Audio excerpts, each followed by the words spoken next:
Welcome, I'm Richard D. Hall and I'm here in Portugal, Praia de Luz. Now the reason why I've come here is because I'm making a series of documentaries about the Madeleine McCann case. Why am I making programs about that? Well, it's because I'm sick and tired of misleading media headlines about the incident.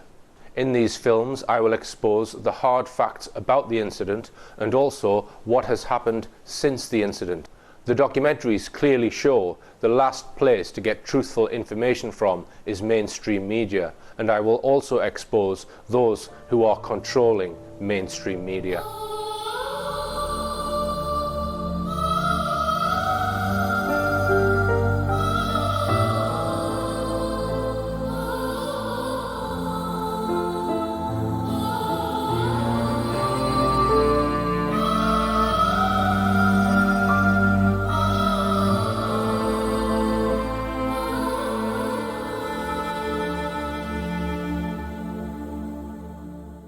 I want to start by pointing out the reason these films are being produced.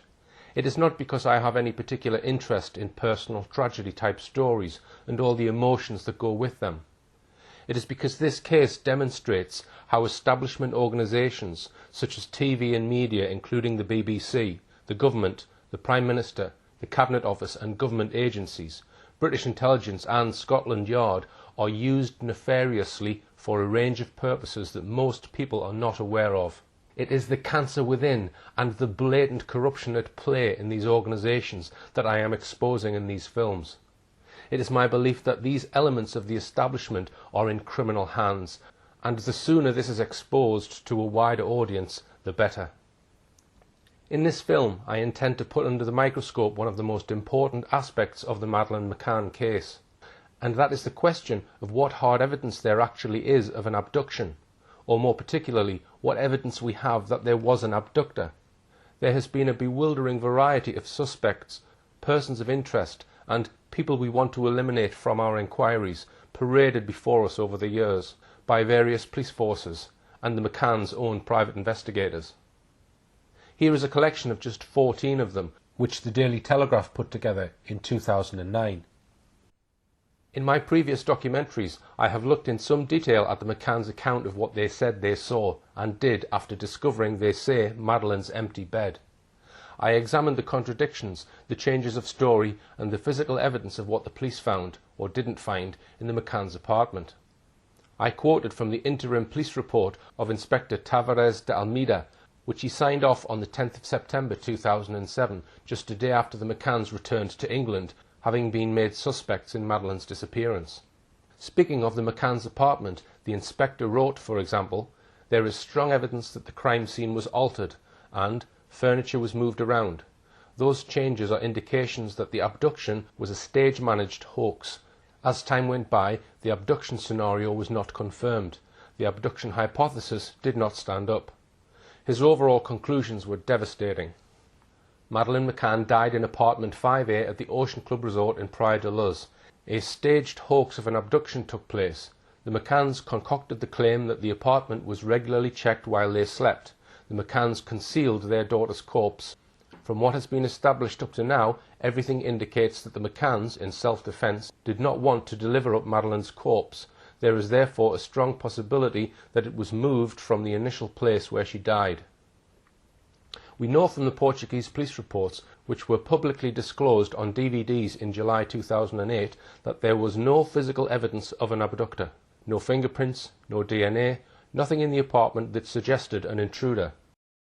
We saw in my previous film how the McCanns spoke to friends and family who then told the media that someone had jemmied open the shutters and broken them. This was then proven to be false within the first 24 hours. The McCanns later made the claim that the abductor, as he removed Madeleine from the apartment, may have opened the curtains, window and shutter as a red herring. In order to sustain a claim that Madeleine was abducted, evidence of an abductor is required. The McCanns got it from one of their close friends, who was on holiday with them, Jane Tanner. She said she had seen an abductor the evening Madeleine disappeared, at about 9:15 p.m. And 5.5 months later, the McCann team produced this image of him. What I intend to show in my film is that this so-called abductor, said to have been seen by Jane, was most likely bogus, a phantom. I will also reveal startling evidence about how her description appears to have been originated by examining the claims of a German resident, Nuno Lourenço de Jesus, who was on holiday with his Portuguese mother in Sagres, about 15 miles from Praia de Luz, where the McCanns were on holiday. He claims that days before Madeleine was reported missing, he saw a man photographing children on Sagres beach, who later tried to kidnap his daughter. I will call this man Sagres Man, and in a moment I will name him. Finally, in my film, I will deal with the claims made on BBC's Crime Watch programme in 2013 by a former head of Scotland Yard's Madeleine McCann investigation, Detective Chief Inspector Andy Redwood, that he had now, after 6 years, found the man allegedly seen by Jane Tanner. He said it was a man who had been carrying his young daughter home from a night creche that evening. On top of that, DCI Redwood resurrected on Crime Watch a claimed sighting of an abducted by an Irish family, the Smiths, from Drogheda, claiming that this man was now the central focus of his investigation. I will examine Scotland Yard's claims in great detail. To be clear, what we have is 4 separate claims of an abductor. These I shall call Sagres Man, allegedly tried to kidnap a young girl from her parents on the Sunday before Madeleine was reported missing. Tanner Man, a man carrying a young child allegedly seen by the McCann's friend Jane Tanner. Smith Man, a man carrying a young child allegedly seen by members of an Irish family. And finally, Creche Man, the man Scotland Yard say was the man really seen by Jane Tanner. Jane Tanner's description of a man carrying a child was the first in time to be reported.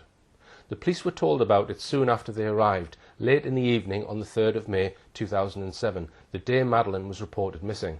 Her sighting was reported to Jerry McCann and the other members of their group, known as the Tapas 7, on 2 timelines scribbled down by Jane Tanner's partner, Dr. Russell O'Brien. They were written down on the ripped-off cover of Madeleine's Sainsbury's activity sticker book. These scribblings were allegedly done in a hurry that evening, or possibly before that evening. We don't know who ripped off the cover of Madeleine's book, as no one has told us. Most likely either Madeleine's mother or father, Jerry or Kate McCann. A staggering 5.5 months later, a sketch of this man was finally produced by a lady called Melissa Little, who the public were told was an FBI-trained forensic artist. If we look at the 2 timelines, we see on the first one the entry 920/5 Ella, crossed out, Jane checked 5D, sees stranger and child. 5D is the apartment of Russell and Jane. Then on the second line, this is changed slightly to 9:20 p.m, Jane Tanner sees stranger walking carrying a child. Later, the McCanns and Jane Tanner pinpointed the time of this alleged sighting to 9:15 p.m. rather than 9:20 p.m. Jane Tanner told police in her first statement, dated the 4th of May 2007, that as she walked up the lane towards her holiday apartment and the McCann's holiday apartment, she saw a man carrying a child with a hurried walk, it being this detail, together with the fact that the child was dressed in pyjamas without being wrapped in a blanket, that caught her attention. She only managed to see him from the side with the child in his arms. She noticed the individual's presence exactly when she had just passed Jerry and Jez, who were talking. I think you were standing like that, and Jez was there with his pram pointing down that way. Because I think if you'd have been looking at me, because I would have said something, because I would have said about, because Kate had been moaning that you'd been gone a long time watching the football. I'm almost certain that when I came out, I came over and he was here, and I was like that. That's my memory of it, is like Jez is 6'3" or something and looking up and then turning in when I finished. That's my memory of it. By 9:15 p.m. it was already dark. There was limited street lighting in the area. According to Jane Tanner's own evidence, she saw the man with child crossing the lane ahead of her and could only have seen him sideways on for a maximum of 4 to 5 seconds. Yet, asked to describe the man she saw, she was able to give all the following details to the Portuguese police the next day. Dark-skinned individual, male sex, aged between 35 to 40, slim physical appearance, about 1.7 metres, 5'7" tall, very dark thick hair, longer at the back, she could only see him from behind. He was wearing linen-type cloth trousers, beige to golden in colour, wearing a dark Duffy-type jacket but not that thick. His shoes were dark in colour, classic type. He had a hurried walk. he was carrying a child who was lying on both his arms in front of his chest. By the way he was dressed, he gave her the impression that he was not a tourist, because he was very warmly dressed. Asked to describe the child, she said this: about the child, whom appeared to be sleeping, she only saw her legs. The child appeared to be older than a baby. She was barefoot and was wearing what appeared to be cotton pyjamas of a light colour, possibly white or light pink. She is not certain, but has the impression a design on the pyjamas, possibly a floral pattern, but she's not certain. Her statement adds, as regard these details, she does not know what Madeleine was wearing at the moment of her disappearance, because she did not talk to anyone about this. As to her concerns about the man she saw, she only spoke to Jerry about this, not entering into details, and to the police. Pausing there, how credible is it that her sighting appears on 2 timelines of the evening's events, written out that very evening by Russell O'Brien, yet she claims not to have informed anyone in the group except Jerry McCann, and then later the police. Jane Tanner was later to explain that she hadn't told Kate McCann about her sighting because, since Madeleine was already missing, she didn't want to upset her any further. Again, how credible is that? Let's just recap. She says she saw someone carrying a child. When the McCanns reported Madeleine missing, Jane Tanner told Jerry McCann about the sighting. Russell O'Brien wrote it down on the 2 timeline sheets on Madeleine's sticker book. It must be perfectly obvious that a group of people worried sick about a missing child, one of whom had allegedly seen a man carrying a young girl clad only in pyjamas, would immediately have got together with Jane and fired question after question at her, such as, how old was the child? What was she wearing? What was the man wearing? What did he look like? Which way was he heading? Was anyone with him? Yet, according to the McCanns and Jane, this never happened. You would also expect the rest of the group to ask Jerry, Kate, what was Madeleine wearing when she was taken? Yet in Jane's statement, as we've just seen, she said she, Jane, does not know what Madeleine was wearing at the moment of her disappearance, because she did not talk to anyone about this. But she does admit that she spoke to Jerry about her sighting. Again, how credible is it that Jerry didn't ask her exactly what the child was wearing, or that Jane didn't tell him everything that she claimed to have seen? A search for Madeleine had begun sometime after 10:30, when the McCanns first reported Madeleine's disappearance to the management of the Ocean Club and to the police. Villagers turned out to look for her. Some of them were searching all night. None of them seemed to have been aware that there had been a report by Jane of a man with a child walking away from near the McCann's apartment in a southeasterly direction, as she claimed. Had that information been given out, it might have helped the searchers to narrow the field of search. 6 days later, on the 10th of May, Jane Tanner made a further statement to the police. In part of her statement, she elaborated further on her claimed sighting as follows. She can only affirm that the man that she saw carrying the child was in her belief associated with the disappearance of Madeleine Beth McCann. Confronted with the information that the tracker dog teams had followed the scent trails, in which, purportedly, Madeleine Beth McCann had not passed the intersection where she indicated a man carried a child, she affirmed immediately that she was not lying, maintaining the honesty of her initial version. That indeed there had passed in front of her a man carrying in his arms a barefoot child. At the time she had not paid him much attention, because it is common at the Ocean Club for children to pass in the arms of their parents between the creche and their respective homes, when they have collected them from babysitting service. Only it was strange that the child had no cover blanket, and the way the man walked rapidly, and how he was dressed.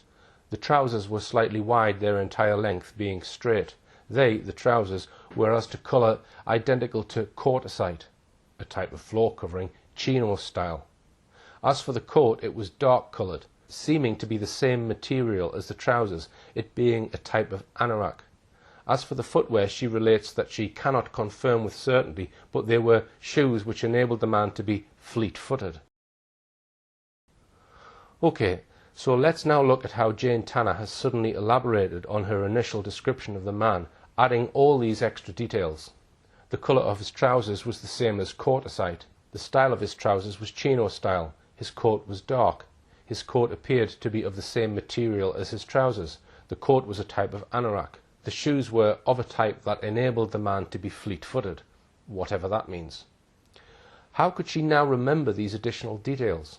Could she really have deduced, only seeing the man for seconds, that his jacket or anorak was made out of the same material, that the trousers were chino style and the colour of quartzite? Remember, she only saw this man for 5 seconds at the most. And what is meant by shoes of a type that enabled the man to be fleet-footed? We now know that the Portuguese police were uncertain about Jane Tanner's evidence from day one, and that's why the public never knew about it for over 3 weeks. If we refer back for a moment to the extensive report of Inspector de Almeida, we can soon see why. Here are some extracts from his report. The child's parents immediately attributed her disappearance to the action of a third party, promoting the scenario that she had been abducted. The family publicised their claim that Madeleine had been abducted in a manner that had never been seen before. The very next day, British television stations led their broadcasts with the news of Madeleine's disappearance. The media presented the abduction as truth, although we were looking at other scenarios. As time went by, the abduction scenario was not confirmed. For instance, no ransom was ever demanded in exchange for information by the alleged kidnappers or for the child herself. Still, considering the evidence of Jane Tanner, we continued examining the possibility that Madeleine had been abducted. She said she saw someone crossing the street in front of her. This information occupied us for a long time. This may be an example of how information that is not correct may not only delay the investigation, but could even have led to losing the little girl. Jane Tanner insisted her account was true, but there was a discrepancy about the moment Jane Tanner allegedly saw an abductor between the statements of Dr. Gerald McCann and Jane Tanner. They claimed to have passed each other only feet away, yet failed to see each other. Even the exact location where they supposedly crossed each other's paths is not very well defined by either. Also, the precise moment when Jane Tanner chose to make her statement about what she had seen, and her explanation for choosing that moment, is unreal. It is not easy to accept that any witness from the group, on seeing someone with a child in their arms walking away from the McCann's apartment, didn't act and speak immediately. Then there is her description of the abductor being altered or perfected. These reasons mean there is little credibility in what she says. Furthermore, Jane Tanner says that when she saw the man with the child, another man, Jeremy Wilkins, was talking to Jerry, but Wilkins doesn't remember seeing her either. Moreover, Jane says that she was on one side of the street, but Jerry says they were on the other.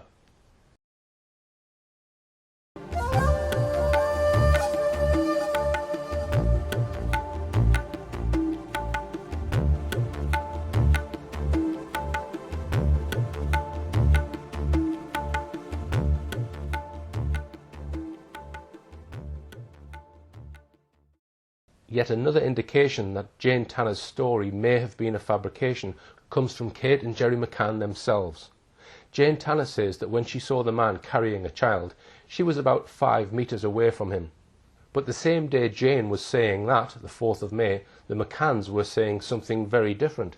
Kate McCann told the police, Jane, when she went to her apartment to see the children at around 9:15 p.m, saw from the back, about 50 meters away, on the perimeter road of the club, a long-haired person in what she thinks were jeans, with a child in his arms and walking very quickly, but she is better able to tell you about that herself. Jerry McCann said the same.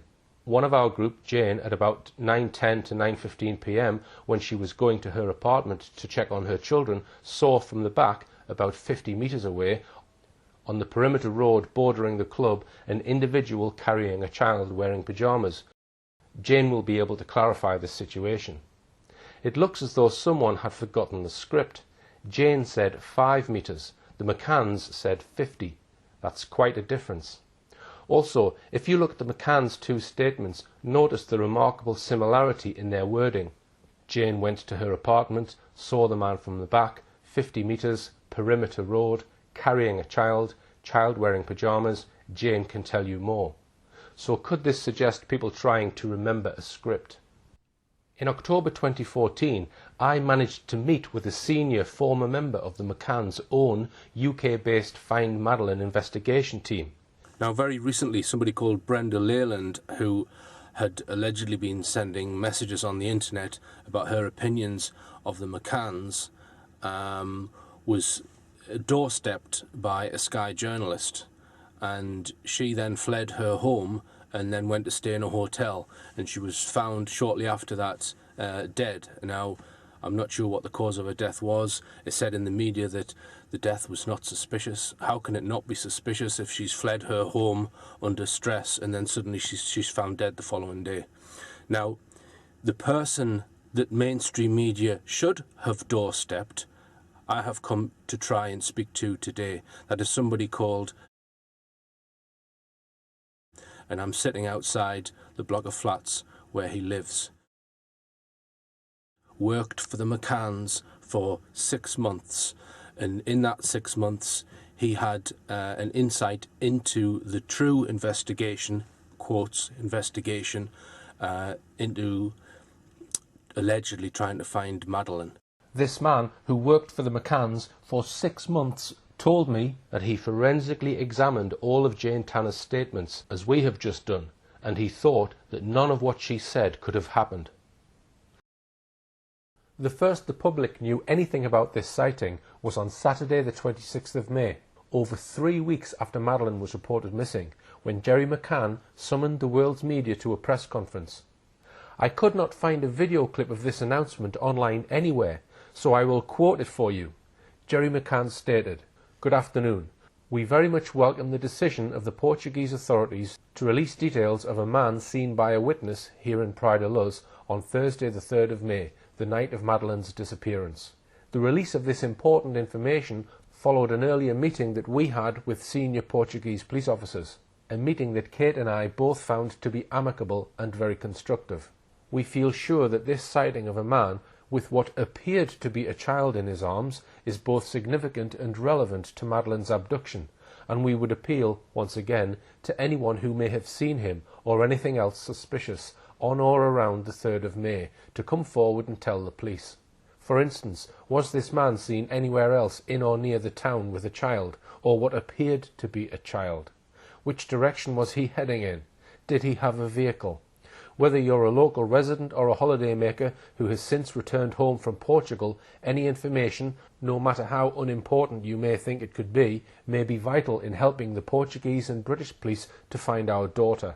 As we said yesterday, we wish for nothing more than to bring Madeleine home with us, safe and well. Kate and I would also like to make it clear that as this is very much an ongoing police investigation, we will not be making any further public statements for the time being. Thank you." The Portuguese police had by then already, at least in private, decided that Jane Tanner's so-called sighting was a fabrication. That is why they didn't want to release this description. There were several things, however, that the wider public did not know about this announcement. Firstly, it may well have been given out as the result of intervention by the then Chancellor of the Exchequer, Gordon Brown. 3 days later, on the 29th of May, the Telegraph reported that the police only released details of a possible suspect sighting in the Madeleine McCann abduction inquiry after her parents talked to Gordon Brown. While the Times added this, a spokesman for the McCann family confirmed that Gordon Brown had telephoned the McCanns, though the spokesman stated that the details of the conversation would remain private. He did confirm that during the conversations Mr. Brown offered both Jerry and Kate his full support in their efforts to find Madeleine. Second, the public had no idea that it was a close, long-term friend of the McCanns, one of the Tapper 7, who had come up with the description. Third, the public had no idea that Jane Tanner had already told Portuguese police after an informal identity parade on the 13th of May, 10 days after her alleged sighting, that she was sure that the person she claimed to have seen was in fact Robert Murat. Indeed, her positive identification of Murat triggered his being pulled in for questioning on the 15th of May and made a suspect. So the police already had a suspect based on Jane Tanner's story. Fourth, the public had no idea that every time Jane Tanner had been questioned by police, she added new details to her sighting, thus defying the well-known principle that memory fades with time. Jane Tanner's description of the man was released the same day by the Portuguese police. Notice that in Jerry's address to the world's media, he just refers to a man with what appeared to be a child in his arms, without referring to Tanner's evolving descriptions. Let's just look briefly now at the window of time given by the McCanns and their friends about when the abduction happened. Both Jerry McCann and Jane Tanner had been precise about their timings. Jerry said he left the apartment at 9:10. Jane says she saw him tan a man at 9:15 p.m. This left a window of less than 5 minutes during which the abductor would have had to accomplish the following: pick an opportunity to enter the apartment immediately after he had seen Jerry McCann leave the apartment at 9:10, walk through the open patio door without being seen, find Madeleine in the dark, pick her up without waking her or the twins, without leaving any forensic trace on the bed or anywhere else, open the window without leaving any fingerprints, open the shutters from the inside with nobody hearing him do so, and once again without leaving any fingerprints, leave the apartment without being seen by anyone except allegedly for a few fleeting seconds by Jane Tanner at around 9:15 p.m. In addition to all this, the McCanns on many occasions raised the possibility that whilst he was in the children's bedroom, he also stopped to sedate all 3 children. It wasn't until the 25th of October 2007 that the McCann team got round to issuing a sketch of Jane Tanner's alleged abductor. That was a total of 25 weeks after Madeleine had been reported missing. It was of a faceless man seen from the side. And of course, this man has never been found. Unless, that is, you believe what DCI Andy Redwood of Scotland Yard told 6.7 million viewers on BBC Crime Watch on the 14th of October 2013. I will come to that very important subject later on. But for now, with that background about Jane Tanner's claimed sighting out of the way, I can now consider another claimed sighting that week, which was to assume major importance on the second day of the official police investigation. This was a sighting of a man I am calling Sagres Man. There is quite a bit about Sagres Man in Dr. Gonçalo Amaral's book, The Truth of the Lie. This sighting made a deep impression on him, as we'll see in a moment. Sagres, by the way, is a small coastal village about 15 miles west of Praia de Luz, where the McCanns were staying. It is on the extreme southwestern tip of Europe, exposed to strong winds much of the time. Its small beach would be very unlikely to have many holidaymakers on it in April. So let's start with what Dr. Amaral says in his book about the Sagres incident. Information from Sagres tells us that an individual was caught in the act of taking photos of several children on the Moretta beach, and in particular of a little girl aged 4, blonde with blue eyes, who looks like Madeleine. It was the little girl's father who noticed him. This 40-year-old man wearing glasses tells the investigators that the photographer tried to kidnap his daughter in the afternoon on April the 26th in Sagres. He allegedly then fled in a hired car with a woman in the passenger seat. The stranger did not look like a tourist. Brown hair down to his collar, wearing cream-coloured trousers and jacket, and shoes of classic style. This report reminds us of the individual encountered by Jane Tanner in the streets of Villa de Luz on the evening of Madeleine's disappearance. We circulate a photo, which we obtained thanks to a surveillance camera in a Lisbon shopping mall amongst holidaymakers, clients and employees of Praia de Luz restaurants. Fruitlessly, nobody saw them. On the other hand, employees of the restaurant they usually went to in the Burgar Budens area remember them. Fortunately, no one else has yet occupied the apartment the couple stayed in. It's low season. We go ahead with a thorough search, looking for evidence of a child's presence. Shoe prints, fingerprints or footprints, nothing. We then gather various hair samples, doubtless coming from adults, and notice drops of blood on a kitchen unit. Nothing conclusive. It's probably from an everyday domestic accident. First, I note that Gonçalo Amaral gives a very specific date of this incident, Thursday the 26th of April. That's very strange, because as we shall see in a moment, the witness to this alleged child snatching, Nuno Manuel Lourenço de Jesus, I'll refer to him as just Nuno Lourenço, states in his evidence specifically that the alleged incident happened on Sunday the 29th of April. There is no obvious explanation for this discrepancy of 3 days. Amaral's book places the incident on Thursday. Nuno Lourenço says Sunday. I refer to this as the alleged incident because, as we shall see in a moment, there are real doubts about whether the incident as reported, or rather 2 separate incidents, actually happened.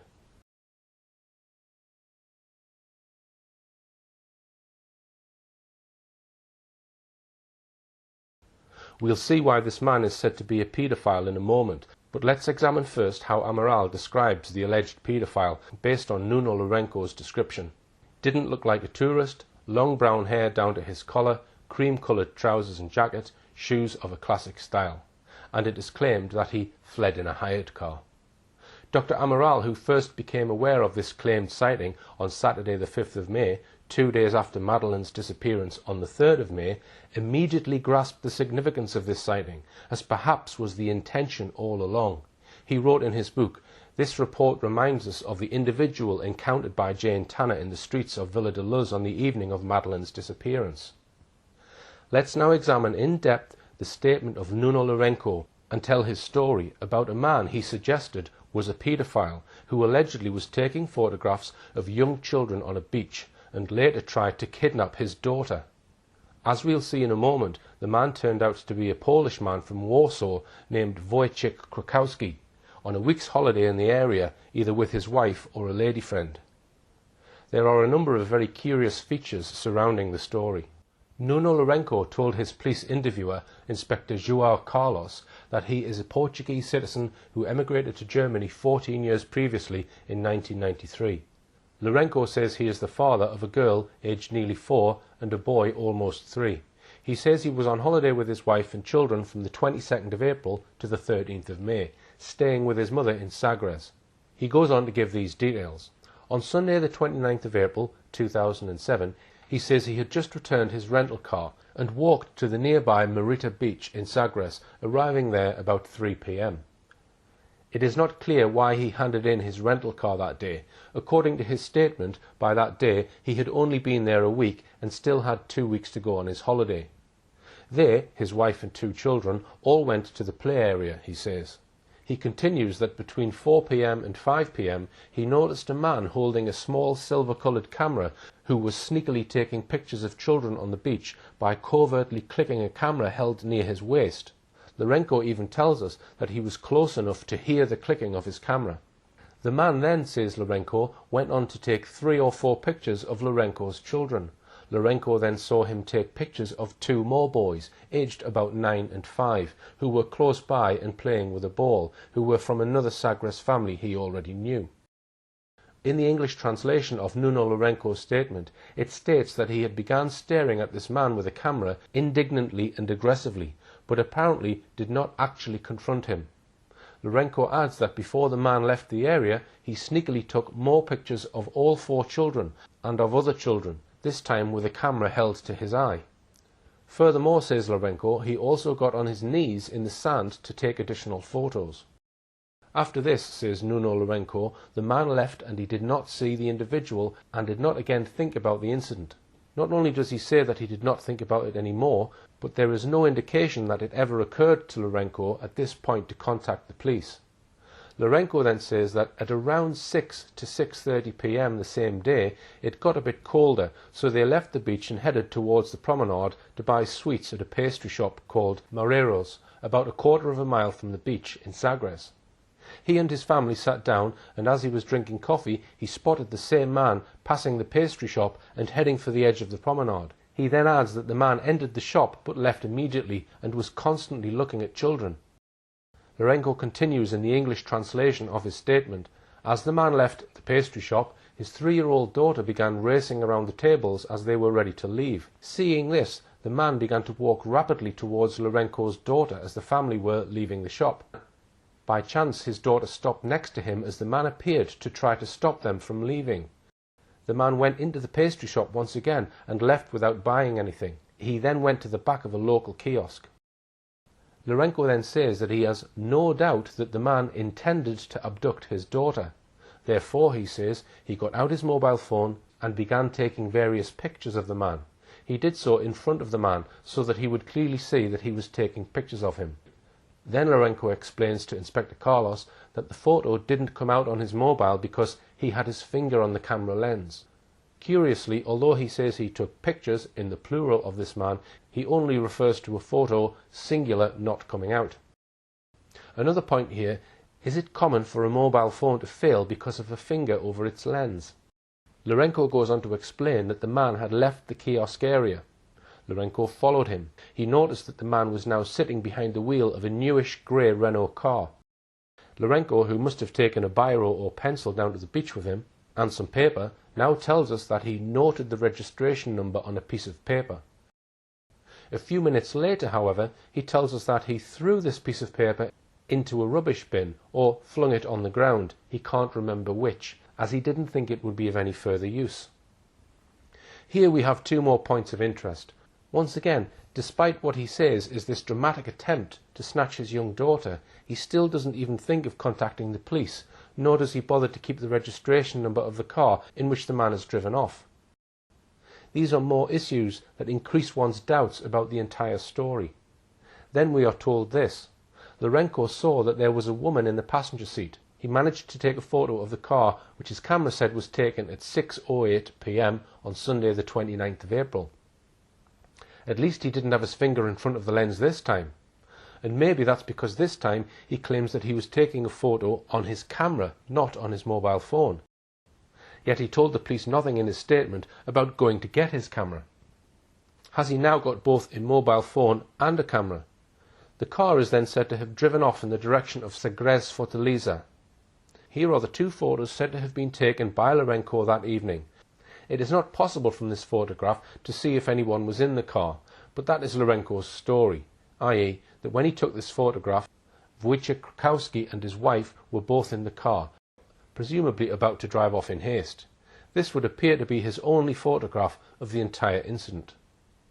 His daughter, he says, was nearly snatched by a paedophile brazenly taking pictures of young children on the beach. Yet, according to his account, for the next 5 days he does nothing more about the incident. Then Lourenco tells the police about a further incident concerning this man, which he says happened on Friday the 4th of May, the day after Madeleine was reported missing. Reporting this incident to the police the following day, Inspector Carlos records that Lourenco told him as follows. Yesterday, 4th of May, Friday, he went to a rental car agency. The name of the agency was Turinfo and is located in Sagres. It was around 1 p.m. Again, we find Lourenco at a car rental agency. He'd told police that he'd returned a car to the rental agency on the 29th of April. What was he doing at a car rental agency again? Was he now hiring another car? He says that the employee at the rental agency told them to return at 1:30 p.m, at which time the manager would arrive. It seems curious that only the manager could rent out cars. Lourenco says that he proceeded to a bar called Raza dos Ventos, where he ordered a coffee to pass the time. At a later point, looking out of the bar, he saw the same man, as on the previous Sunday, dressed in exactly the same fashion, he says, but without a hat. This man was alone and on foot and then left the area, and he didn't see him again, nor did he see his car. Upon returning home, says Inspector Carlos, Lourenco recounted the story to his wife, who told him to go to the police. This was because his wife had already, earlier that day, heard on the news about the disappearance of Madeleine. Lourenco's daughter apparently bore a striking resemblance to photographs of Madeleine. That very morning, 5th of May, Lourenco contacted the police and told them what had happened. Of the vehicle registration plate, he says he only remembered the partial plate, letters AV and numbers 67. So we are asked to believe the following. 1. That it had not occurred to Lourenco to contact the police before the 4th of May. 2. That as he went to the car rental agency, he happened to see the same man again, this time in a different location. And 3. That only after his wife mentioned Madeleine McCann did he and his wife even think of contacting the police. Even then, he delayed visiting the police until the following day, the 5th of May. The full description of the man Lourenco now gives to Inspector Carlos is as follows. Masculine, Caucasian, with Latin colouring, curly dark brown hair that ran down his neck, and in a ponytail, between 35 to 40 years of age, of medium complexion and around 170 to 175 centimetres in height. He did not have any distinguishing marks or signs and did not wear rings or other jewellery. He wore a cream-coloured beach hat. He also wore dark glasses. He wore cloth trousers and a coat/jacket of the same material, which was cream-coloured and was almost the same colour to the hat he had worn previously. His shoes, he thinks, were dark brown, and of the type that need to be shined or polished, i.e. leather. There are obvious similarities between the two descriptions of a man that we've looked at so far, Jane Tanner's Tanner Man, and now Nuno Lourenco's Sagres Man. Tanner Man was dark-skinned, while Sagres Man had Latin colouring, medium complexion. Tanner Man and Sagres Man both described as 35 to 40. Height, Tanner man 1.7 metres, Sagres man around 170 to 175 centimetres. Hair, Tanner man very dark, thick, longer at the back, Sagres man curly dark brown hair that ran down the back of his neck and in a ponytail. Jacket and trousers, both Tanner man and Sagres man were described as wearing jacket and clothes made of the same cloth material, who were wearing light coloured trousers. Tanner man's jacket was dark, however, while Sagres man was wearing a cloth jacket. Shoes, both Tanner man and Sagres man were described as wearing classic shoes. Both, rather strangely, were described as not looking like a tourist. This description might stem from Nuno Lourenco's reference to Krukowski and his partner, both wearing rather unusual, warm clothing. The striking comparison between the two descriptions is obvious, as Dr. Amaral pointed out so clearly in his book. The stranger, Sagres man, did not look like a tourist, brown hair down to his collar, wearing cream-coloured trousers and jacket and shoes of a classic style.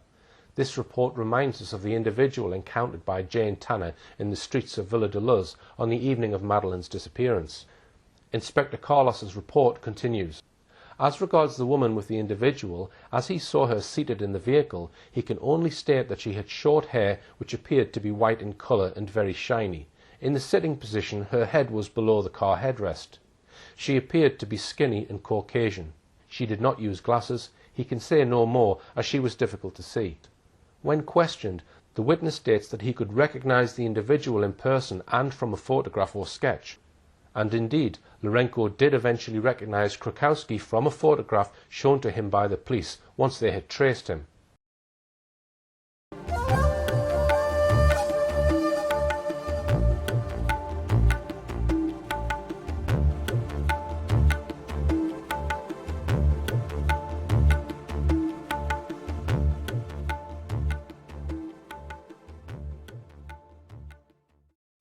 Let's just go back for a moment to the account in Dr. Amaral's book, published in July 2008. Thanks to the father's composure, he managed to take a photograph of the vehicle.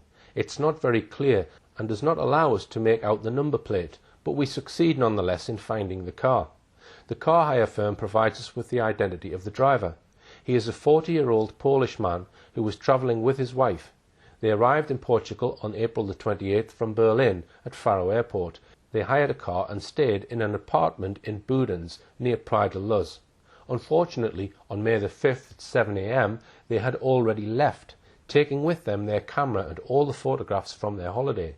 We asked the German police through Interpol to monitor them as soon as they arrive in Berlin. All the passengers are questioned, but no one has seen a child looking like Madeleine. In Berlin, the couple take the train to return to Poland. Thus, the Polish trail comes to an end. We would like to have seen their photos, but that proved impossible.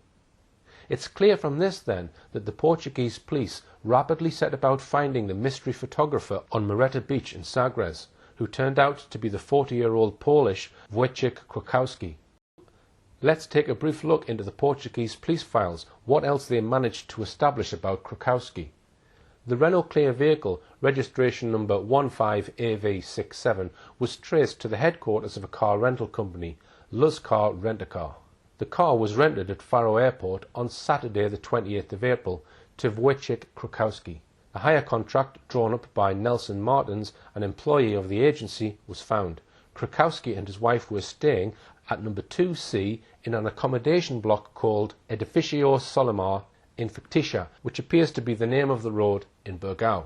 The Solomar block was managed by a company called ATB, situated at Main Street, Mareta's building, Burgau, in the municipality of Villa de Bispo.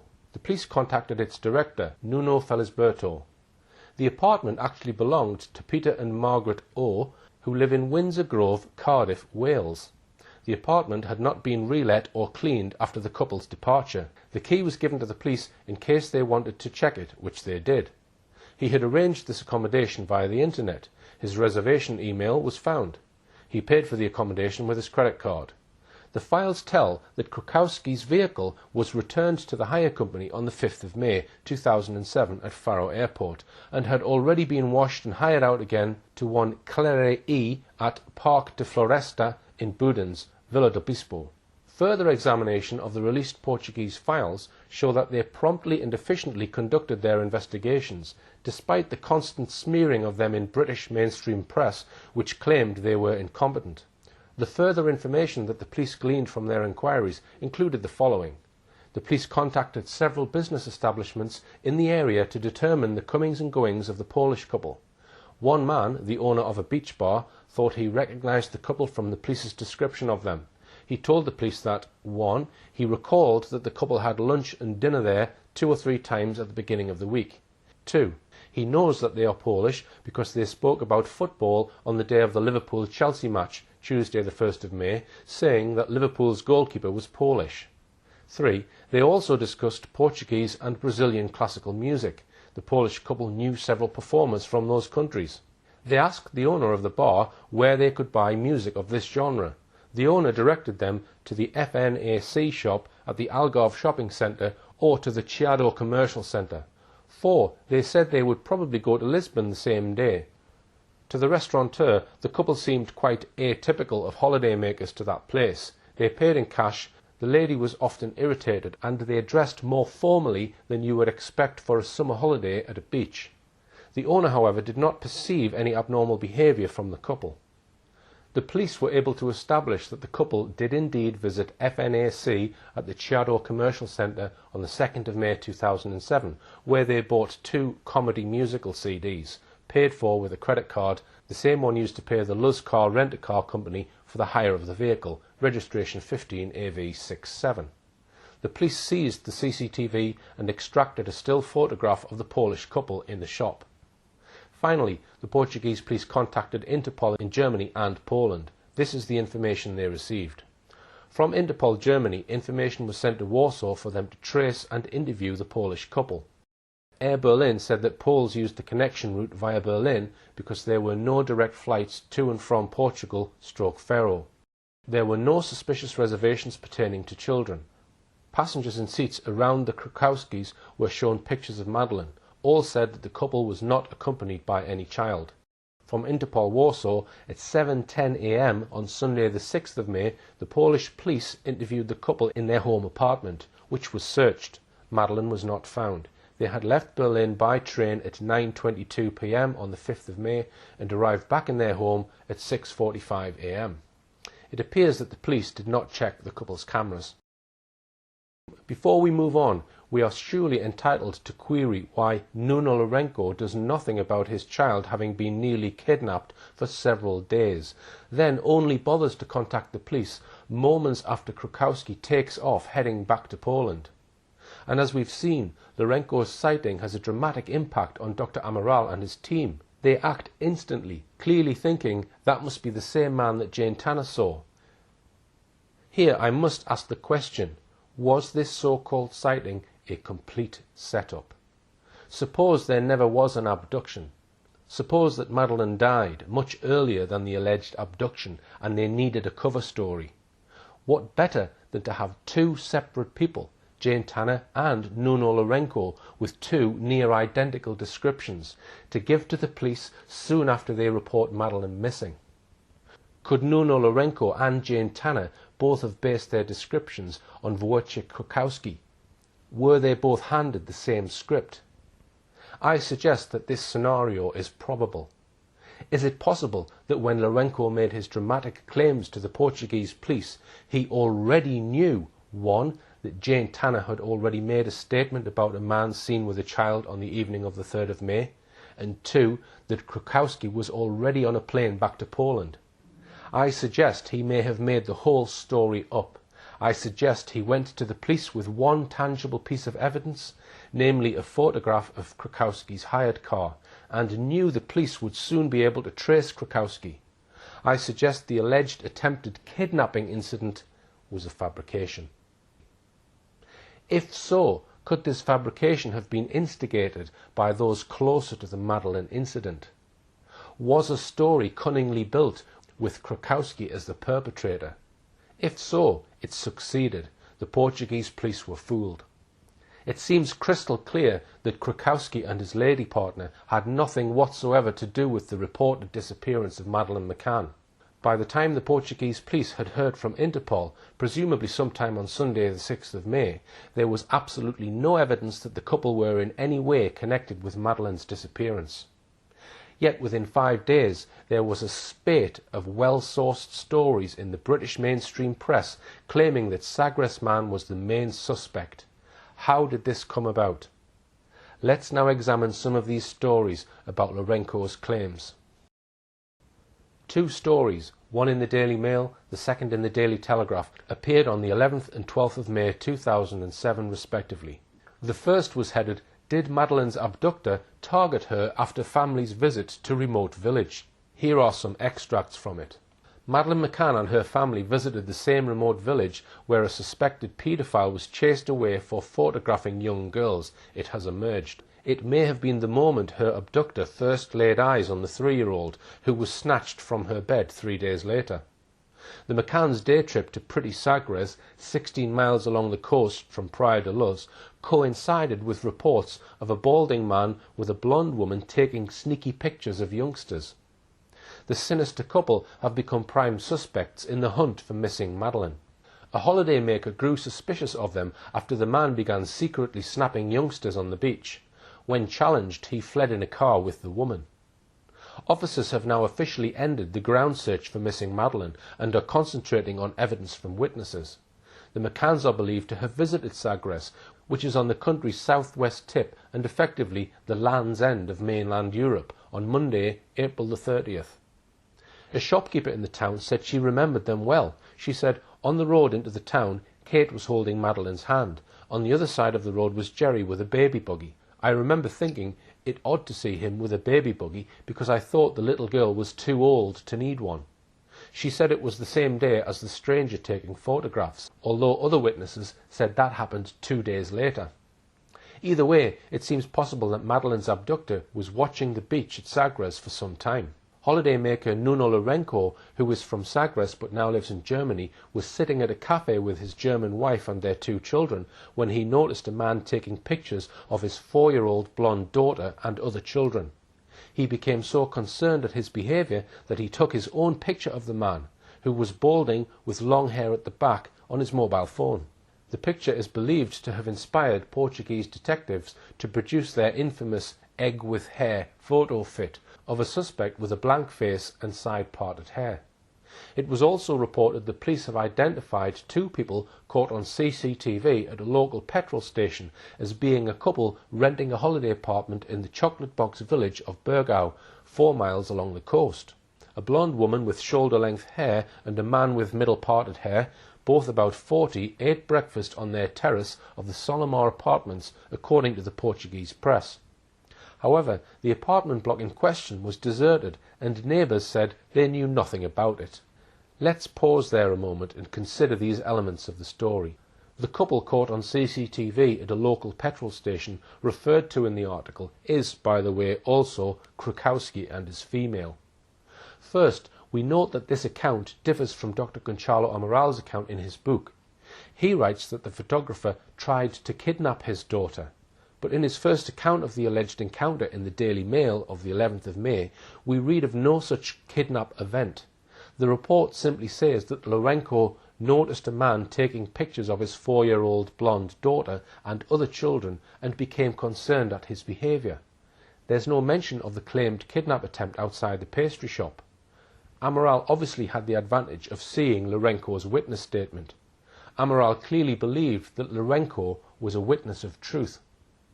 Second, we note how conveniently this story supports the early claims by the McCanns that their daughter was abducted, perhaps by a paedophile.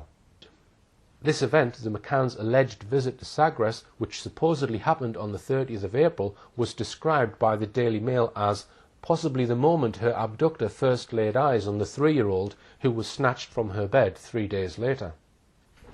It was just so easy for the media and hence the public to make the connection. A man tries, so it is said, to snatch a 3-year-old blonde girl from the beach days before Madeleine is reported missing. Then the McCanns allegedly visit the same remote village of Sagres. It is claimed, in effect, that this photographer tried to snatch a 3-year-old girl on Sunday, then saw Madeleine and her parents in the village on Monday, and then 3 days later abducted her. It sounds far-fetched, but that is the narrative the Daily Mail readers were invited to follow. Third point, did the McCanns actually visit Sagres on the Monday, as claimed in this article? We have the witness of the shopkeeper, who, according to Dr. Amaral, remembered the McCanns well. She said, "On the road into the town, Kate was holding Madeleine's hand. On the other side of the road was Jerry with a baby buggy.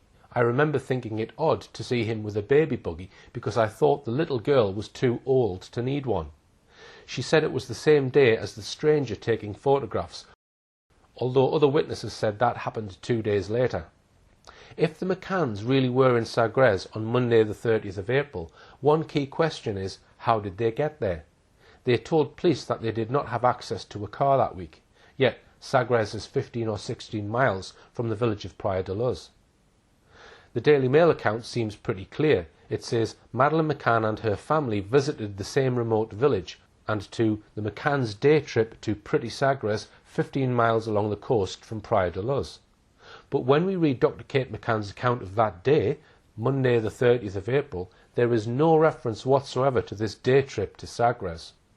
Indeed, there is no mention by the McCanns of a day trip anywhere, never mind Sagres. On the contrary, the creche records kept by Mark Warner show quite clearly that all 3 children, Sean and Amelie and Madeleine, were in their creche that day. So these accounts seem impossible to reconcile. Whoever was the source for this story states the McCanns were in Sagres on Monday the 30th of April. A shopkeeper remembers seeing Kate, Jerry, Madeleine and a buggy in Sagres, but no twins. And there is no mention of this claimed visit in Dr. Kate McCann's detailed account of that week. So what is the truth? Did they go on a day trip to Sagres that day or not? Where did this story of the day trip to Sagres really come from? The evidence that they were there that day, or any other day, comes only from 2 British newspapers which don't disclose their sources. The evidence from the unnamed woman who claims to have seen the McCanns and Madeleine, but not the twins, is suspect. So I suggest this visit to Sagres may have never happened. All the McCann's children were recorded in the creche register that day. Even if they did go to Sagres, creche evidence shows Madeleine was not with them, as claimed by the woman. It could have been a case of mistaken identity. And how did they get there? They didn't have a car and there was no regular bus service to and from Sagres. The claim that the McCanns were in Sagres that day seems quite unlikely. Far more likely, in my view, is whoever supplied this story to the newspapers, probably someone close to the McCann team, made up the McCann's visit to Sagres in order to promote the emerging tale that Madeleine had been abducted by a paedophile obsessed with very young blonde girls. The paper refers vaguely to this story emerging. From where? From the police? That seems highly unlikely. Surely if the police were still interested in the Polish couple, they would be covertly asking the Polish police to make further inquiries, not placing stories in the British press.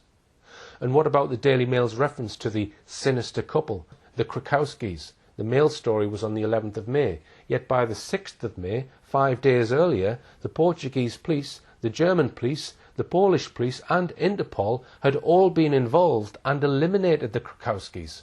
They had nothing whatsoever to do with Madeleine's disappearance, yet the Mail, presumably briefed by a source close to the McCann team, had described them as a sinister couple.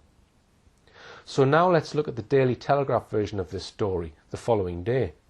Abductors could have spied on girl for days. Police were last night investigating whether Madeleine McCann was watched by her abductors 3 days before she was snatched. Detectives have discovered that the McCann family went to the town of Sagres on the southern tip of the Algarve on April the 30th. A witness has told police that on the same day he saw a suspicious man following families and photographing children, including his daughter, a blonde girl strikingly similar to Madeleine. A witness, Nuno Lourenço, said he saw a man following his family down the beach and taking discreet photographs. He said he challenged the man, who fled with a blonde woman in a Renault Clio. This story gives another twist. This time Lourenço, or the Telegraph, is suggesting that he and the McCanns were both in Sagres on Monday the 30th of April, whereas in his statement he says that he and his family were in Sagres the previous day, Sunday the 29th. Which is it? He is also quoted as saying that the man was following his family down the beach, taking discreet photographs, and is said to have challenged the man. In his statement, however, he doesn't say that he was followed down the beach, nor did he challenge the man while they were at the beach. He says he only did so at a shop 2 hours later.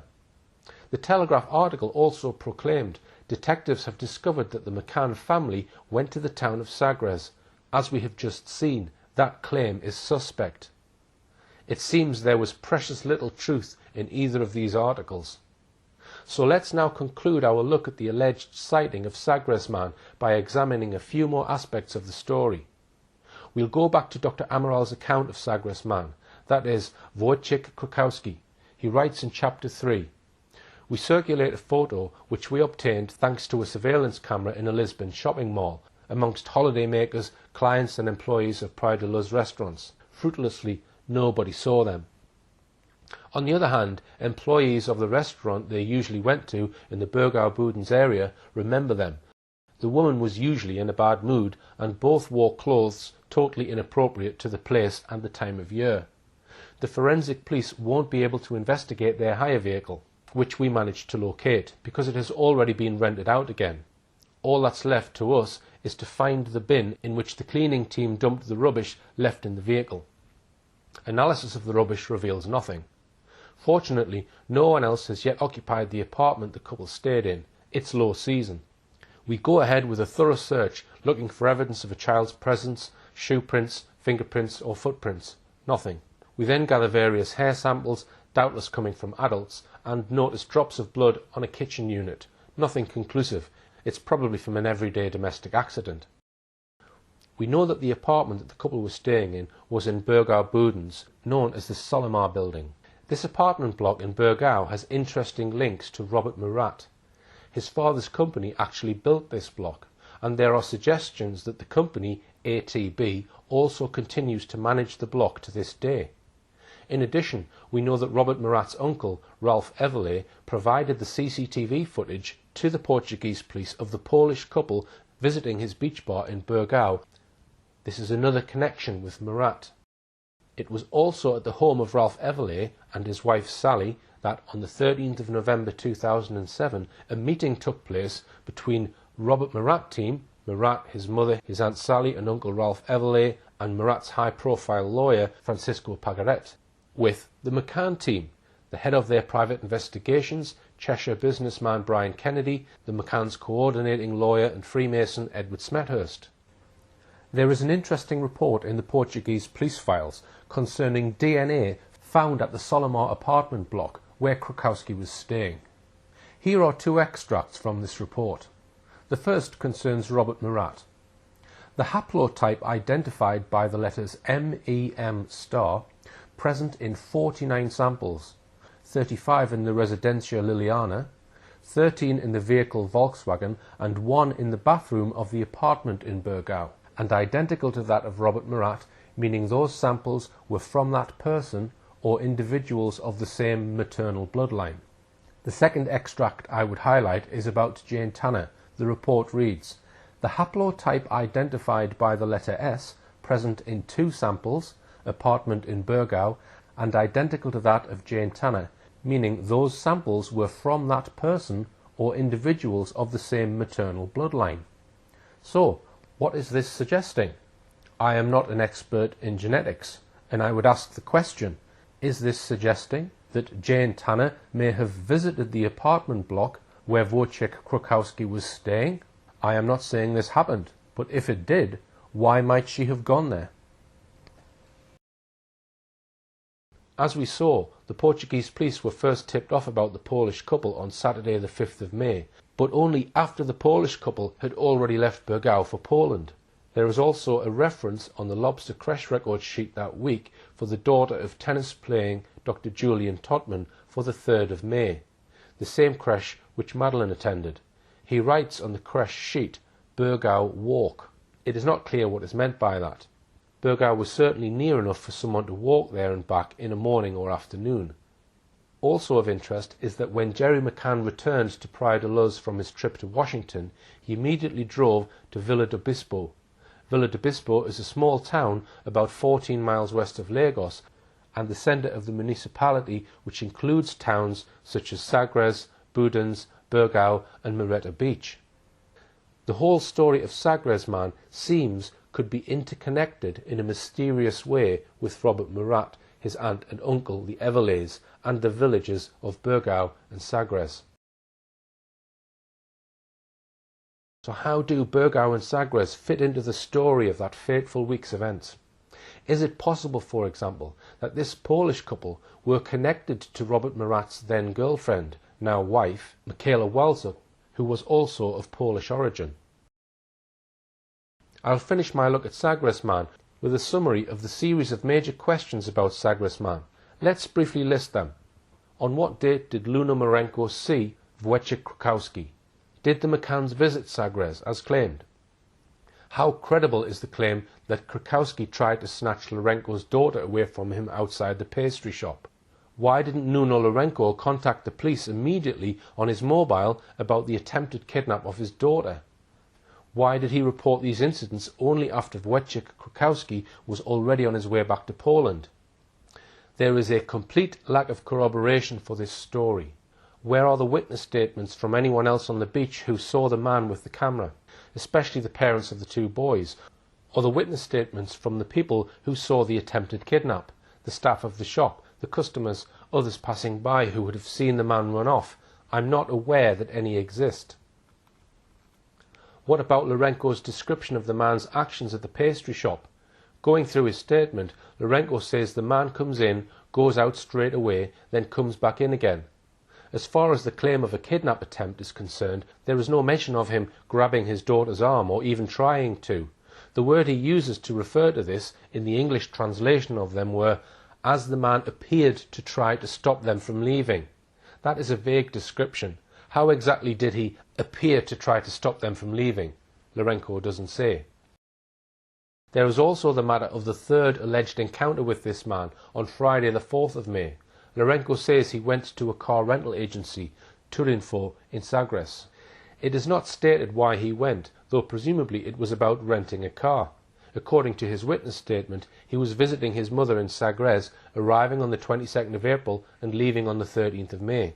It is not immediately obvious why, 12 days after arriving in Portugal, he suddenly visits a car rental agency with just 9 days of his holiday left, having already hired a car earlier in the holiday.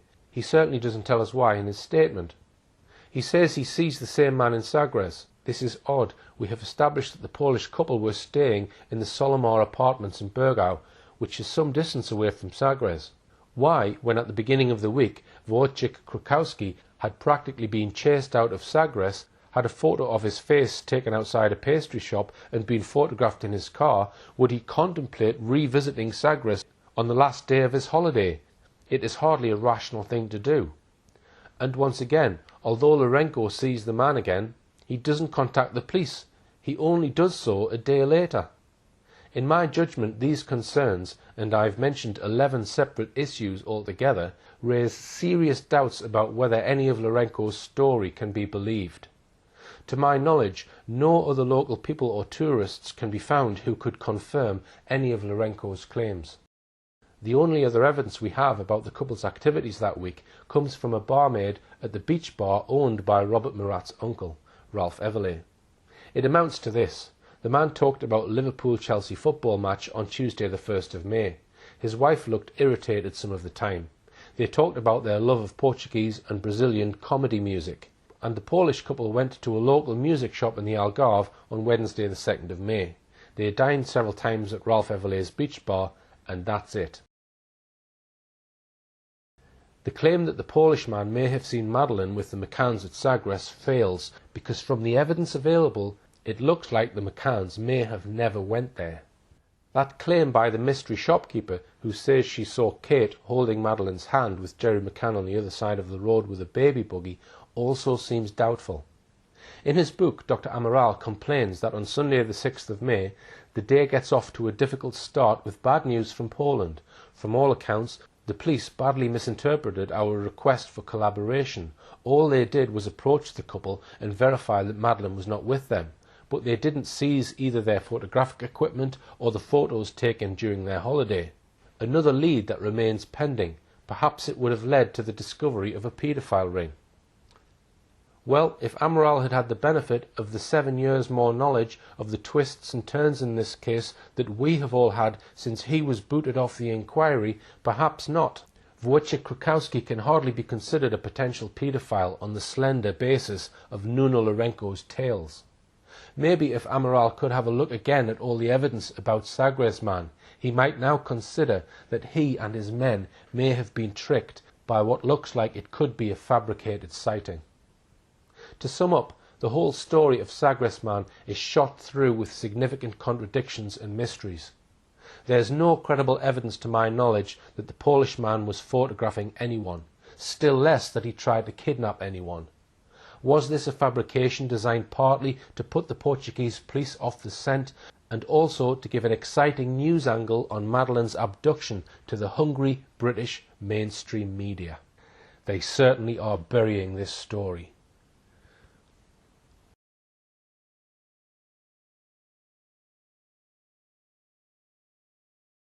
So far, we've looked at what could be total fabrications of an abductor.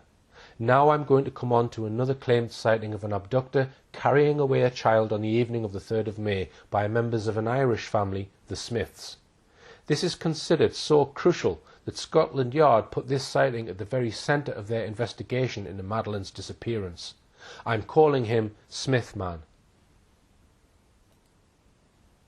Less than 5 weeks after Madeleine's reported disappearance, and soon after Jerry McCann made his announcement to the world about a man seen on the 3rd of May who might have been carrying a child, the Drogheda Independent first broke the news that there had been a second apparent sighting of a man carrying a child that night. Members of an Irish family, the Smiths, from Drogheda, headed by grandfather Martin Smith, had apparently informed the Garda, the Irish police, who in turn informed the Portuguese police, that they had seen a man walking down towards the beach in Praia de Luz at about 10 p.m. the night Madeleine vanished, apparently after they had all come out of Kelly's bar. Further coverage of Martin Smith followed in other newspapers. His photo was published in one of them, and references were made to him knowing Robert Murat well. Smith was so upset by these references to Murat that he took legal action against the newspaper. I mentioned Martin Smith briefly in my recent film about Madeleine, Buried by Mainstream Media. In my film, I described Martin Smith and Murat as friends. Some days after I published my film, I received an email purporting to be from Martin Smith. His email was short and to the point. It said, "Dear Mr. Hall, I have just watched the 4 parts of your new film, Buried by Mainstream Media, etc., which I found very interesting. I would like to point out a major inaccuracy near the end of part 4 of the film, where it was stated that I was friends with Robert Murat. This statement is untrue, and I would like it corrected. I had come across Mr. Murat twice in the previous 12 months, had never been introduced to him, and merely knew him by sight. Yours sincerely, Martin Smith." I asked him to verify his identity, and he sent me an image of what he said was his current driving licence. I am happy to accept this, that he and Murat were not friends. In my email reply to Martin Smith, I asked him for an interview, but he declined. 9 of the family were on holiday there on the day Madeleine was reported missing. Martin Smith claimed that they saw a man carrying an infant girl walking down the Rua de Escola Primaria around 10 p.m. His statement in the police files said, "As he reached the main road, he crossed by an individual holding a child.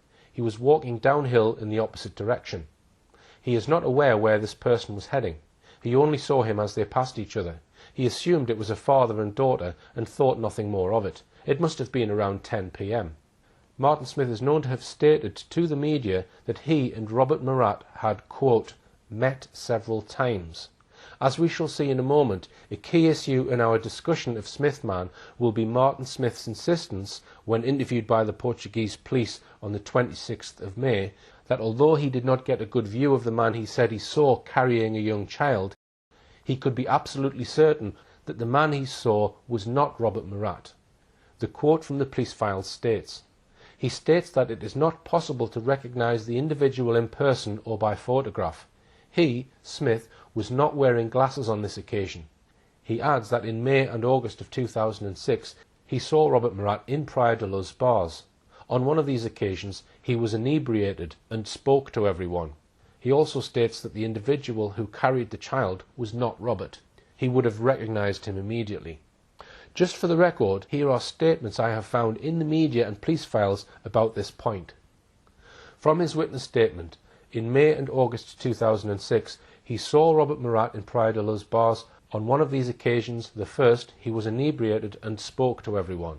From the Drogheda Independent, 8th of August 2007.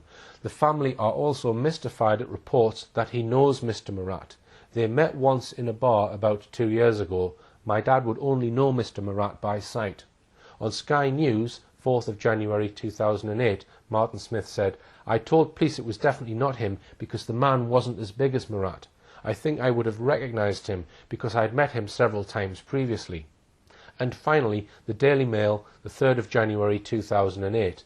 Insisting he knew chief suspect Robert Murat visually for years, Mr. Smith told police the person he saw carrying a child could not be him. What we can say with certainty is that on the basis of these quotations, Martin Smith knew Robert Murat's appearance well enough to be sure, he maintains, that the man he saw wasn't Murat. There we must leave it. Except that his absolute insistence that the man he says he saw was not Robert Murat is one of many matters we now need to look at regarding his sighting.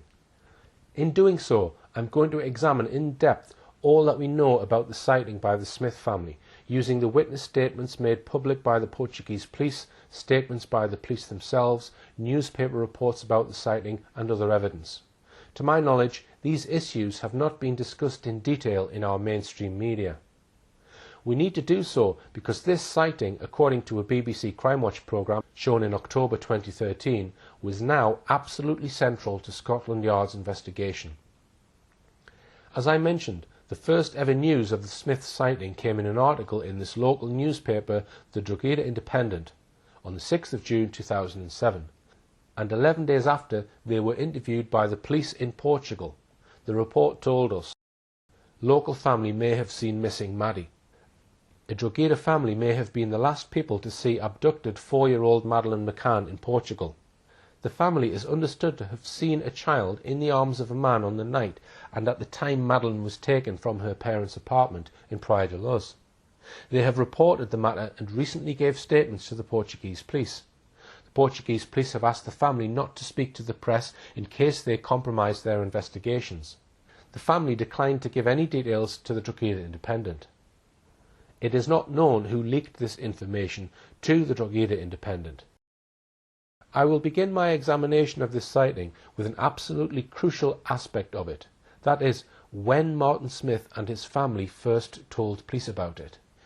On the day Madeleine was reported missing by the McCanns, Martin Smith was holidaying at his holiday apartment in the Estra de Luz complex in Praia de Luz. With him were 8 other members of his family. His son Peter, his daughter-in-law Sheila and their 2 children aged 13 and 6, 2 other grandchildren aged 10 and 4, the children of his daughter Barbara. That made 9 of them altogether, 4 adults and 5 children. On the evening of the 3rd of May, Martin Smith and his family went out for a meal at the Dolphin restaurant in Praia de Luz. For some of the family, it was their last night in Praia de Luz. Peter and his family had booked their flight home the next morning. The police verified that the Smith family ate at the Dolphin restaurant that evening by finding the bill from the restaurant's till receipts. They finished their meal at about 9:30 p.m. that evening. Then they say they went to Kelly's bar for a drink on their way back to their apartment. An examination of the bar receipts for that night do not prove that they all went in for a drink. Only 4 receipts cover the period they were in Kelly's bar. None of the receipts show drinks bought for an entire family. The receipts are for perhaps 2 or 3 drinks. Unfortunately, the police do not seem to have asked the Smiths any questions about what drinks they ordered. On their own account, they were only there for a short time, maybe arriving at Kelly's bar around 9:35 p.m. and apparently leaving no more than 20 minutes later at around 9:55 p.m. The police checked out their story at Kelly's bar with the manager and his staff. A police statement said, "On the 10th of October at around 3 p.m. we went to Kelly's bar. We were received by an employee of the bar who had been on duty on the night of the 3rd of May 2007. When questioned whether she remembered the visit to the bar by witness Martin Smith and his family, she replied that she does not remember. Given the lapse of time between the events and because the bar is daily frequented by dozens of clients of different nationalities. So there is some doubt about whether all of them stopped off for a drink at Kelly's bar that night.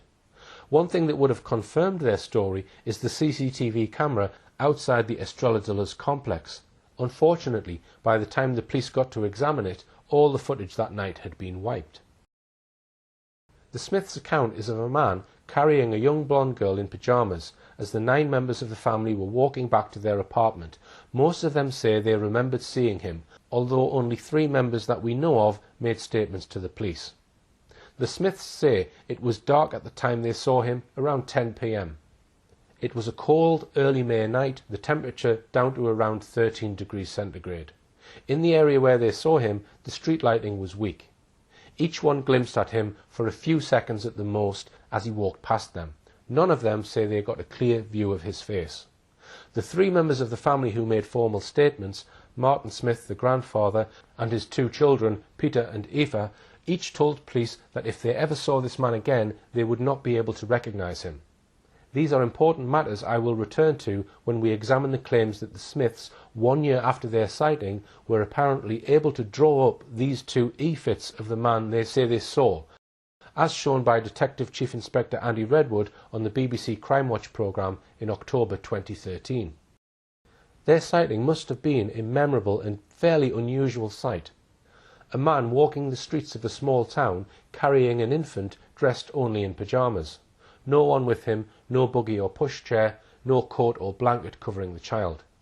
The following day in this village there was an international media storm.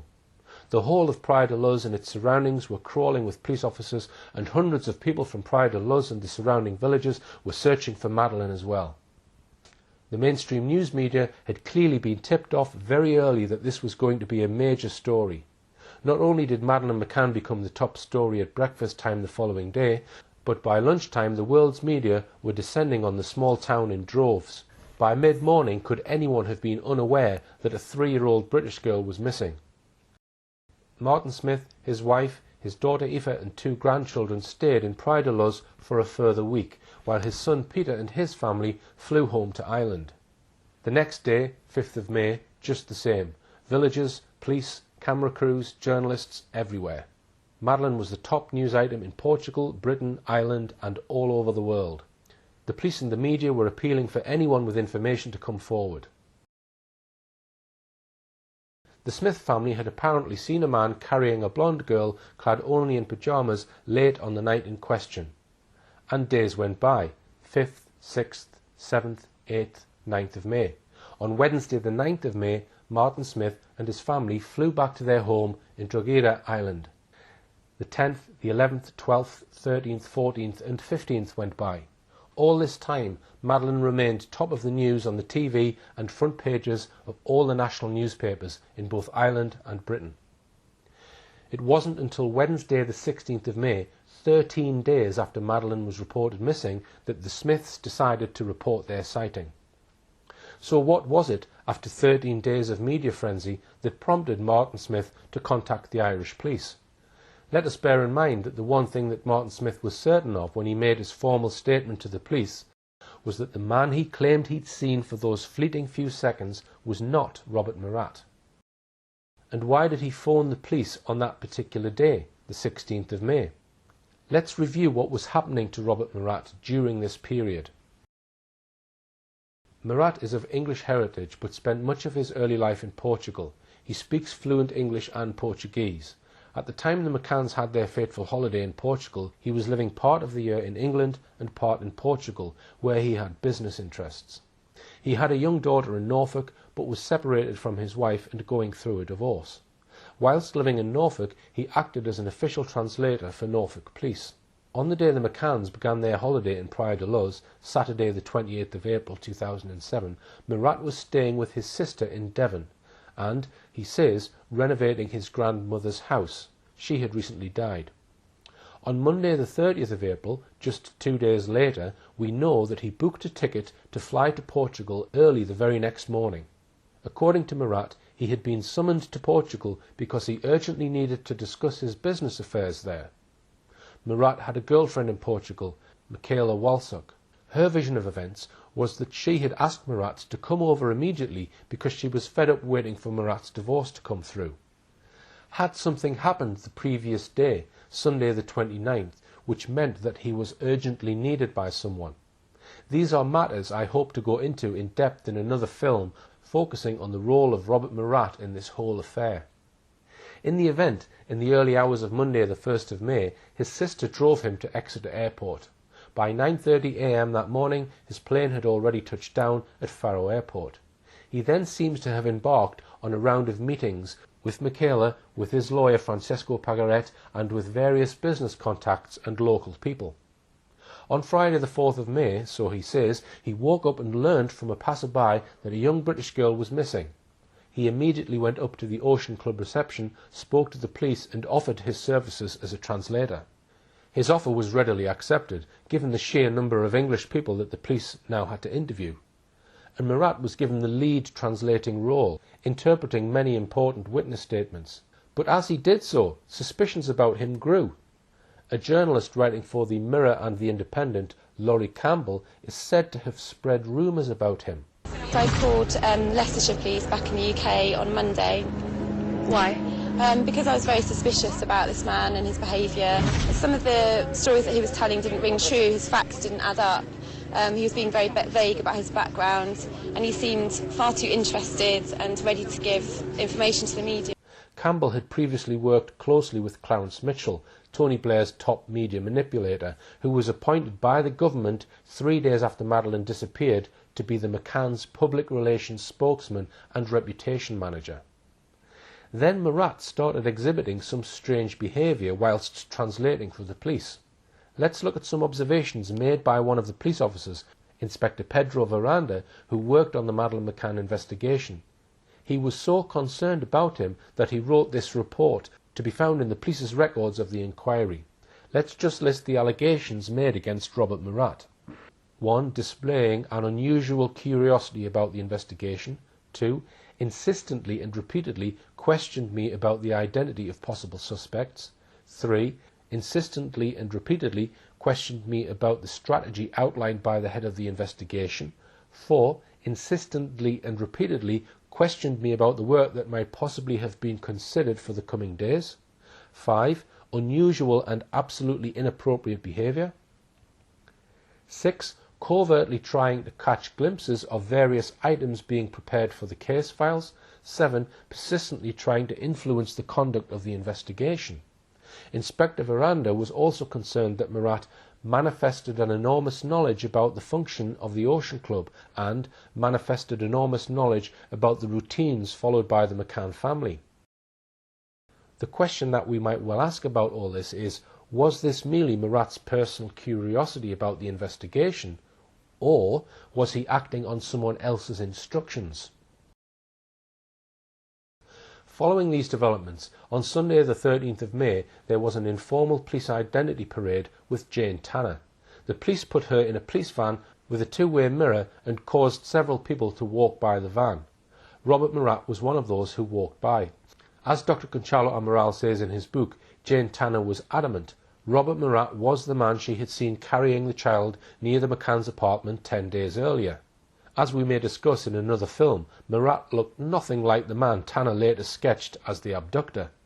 Later, Tanner admitted that she had been wrong to identify him. Not only did Jane Tanner insist that Murat was the abductor, but also MI5, the Child Exploitation and Online Protection Service, and criminal profilers for the British Security Services had been hard at work profiling Murat as the likely abductor. Now let's see how Conchalo Amaral dealt with this issue in his book. He wrote, "Members of the British agency CEOP, Child Exploitation and Online Protection Centre, take a close interest in Murat and work to develop his psychological profile. The English specialists have continued to refine the profile of the suspect. There is a 90% chance that he is the guilty party." So it was that on Tuesday the 15th of May, on the basis of Tanner's insistence that Murat was the man with the child she'd seen on the evening of the 3rd of May, and on the basis of British intelligence officers saying that Murat fitted the likely profile of the abductor, the police pulled in Robert Murat for questioning. Immediately after his police interview, the police made Robert Murat the first formal suspect in the case. there was another media storm, with the press full of lurid stories which clearly implicated him as the likely abductor. Okay, so how does this fit in with the sighting by the Smith family? What is very curious is that for 13 days none of the Smith family appear to have done anything to contact the police about seeing a man carrying a child dressed only in pyjamas in the dark on the night Madeleine was reported missing. Yet, as far as we know, the very day after Murat is made a formal suspect, Martin Smith for the first time tells the police about his sighting. He then flies to Portugal 10 days later, the 26th of May, and is interviewed by the police.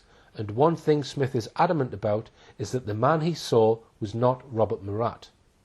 Is this timing just coincidence? This is how the investigation coordinator, Dr. Conchalo Amaral, put it in his book. He wrote, "The Smiths learn that, according to Jane Tanner's statements, Murat is definitely the man encountered on the night of the abduction.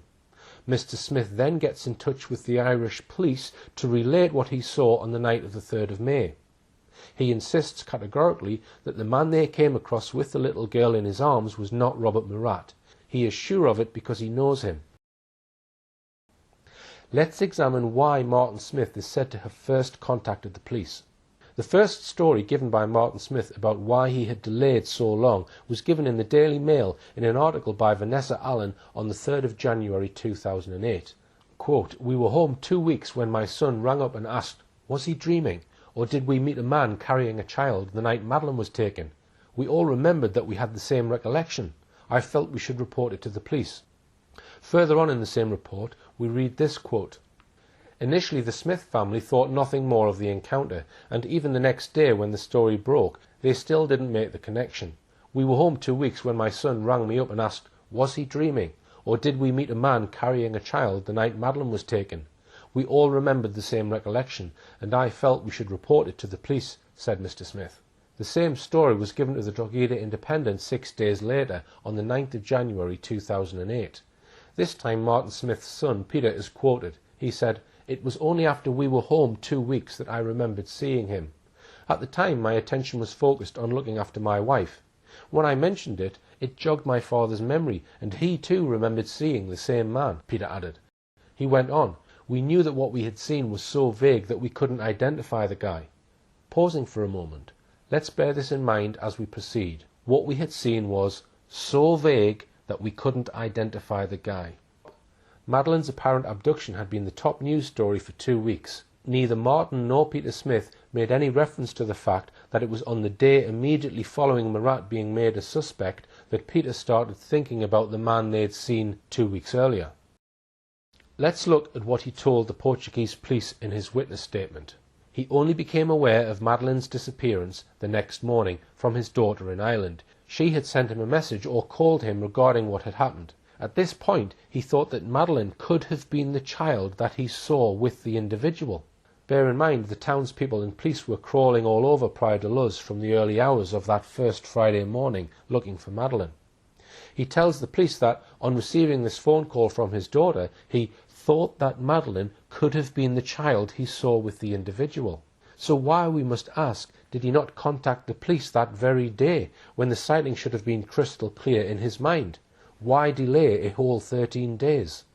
Now we'll move to the evidence of Peter Smith and examine what he says the reason for not contacting the police about their claimed sighting. It's in his statement to the police. Quote, "He only found out about the disappearance of the child the next morning through someone he knew, the son of the builder of Estrela de Luz, who was also at the airport. At the time he did not associate the said individual with the disappearance. Only after thinking on the subject and the coincidence of the time did he infer that Madeleine could have been the child carried by the individual that he had seen." This same account is also featured in the Drogheda Independent. In its edition of the 8th of August 2007, a family member, possibly Peter again, is quoted as saying, "We returned to Ireland the next day, and because the reported abduction times didn't originally match, we never had cause to examine their journey that night." The newspaper added, "As it emerged that Madeleine was abducted around the same time, one of the family members had a flashback of the moment some time later and encouraged the others to jog their memory. They remembered passing a man walking towards the beach with a child in his arms. Other than his approximate height and the fact that he was wearing beige clothes, they cannot be more specific than that. "We are annoyed at how vague our description is," said the family member. Once again, the family member states how vague our description is. Here is the same account, once again in The Sun, 3rd of January 2008. Their report reads, "The Smiths were leaving Kelly's Bar between 9:50 and 10 p.m. on May the 3rd last year. They flew home to Ireland the next day, but when the times of Maddie's abduction were revealed, the family remembered seeing a man 5'7" to 5'9" tall and dressed in beige carrying a child. Significantly, the description matches that given by Jane Tanner, 37, a friend of the McCanns." And that leads to another reason the media claimed the Smiths contacted the police 13 days after Madeleine was reported missing. They claim that it was because their recollection of the man's clothing matched descriptions of his clothing given out in the press. This is how the Daily Mail reported the matter on the 3rd of January 2008. Their description of the barefoot child and the man, who wore beige trousers, echoes that of Miss Tanner. The coincidence prompted them to contact police after they returned to Ireland. Mr. Smith said, "Luz is such a small place and so quiet, we felt a duty to tell the police let them decide if it was important." So here we come up against a problem about the media's version of events. It is claimed they were prompted to contact the police because of one of two things. Either one, because they had heard that the time of the abduction was nearer to 10 p.m. than previously announced, or two, because they had heard that the description of the clothing of the alleged abductor coincided with their own recollection. We have problems with both these claims, because when Martin Smith contacted the police in Drogheda on the 16th of May, no one knew about Jane Tanner and her description of the man she said she had seen. There had been no mention of it at all in the media. On the subject of the time of the alleged abduction, various times were given in the media during the initial storm. A Portuguese newspaper reflected the accepted view on its report of the 5th of May when it said that the abduction took place between 9 p.m. and 10 p.m. The Independent on the same day said, "But when Miss McCann, a GP, checked at 9:45 p.m, Madeleine, known to her family as Maddie, had gone." The Guardian the same day, quoting a cousin, said, "Mrs. Cameron said the couple checked on the children every half hour. The last check was made after 9 p.m. by Mr. McCann, sometime between then and around 10 p.m, when his wife walked into the room to find Madeleine missing. The family believes an intruder broke in and snatched the girl." Dozens of other reports said similar things. Madeleine was taken or abducted between 9 p.m. and 10 p.m.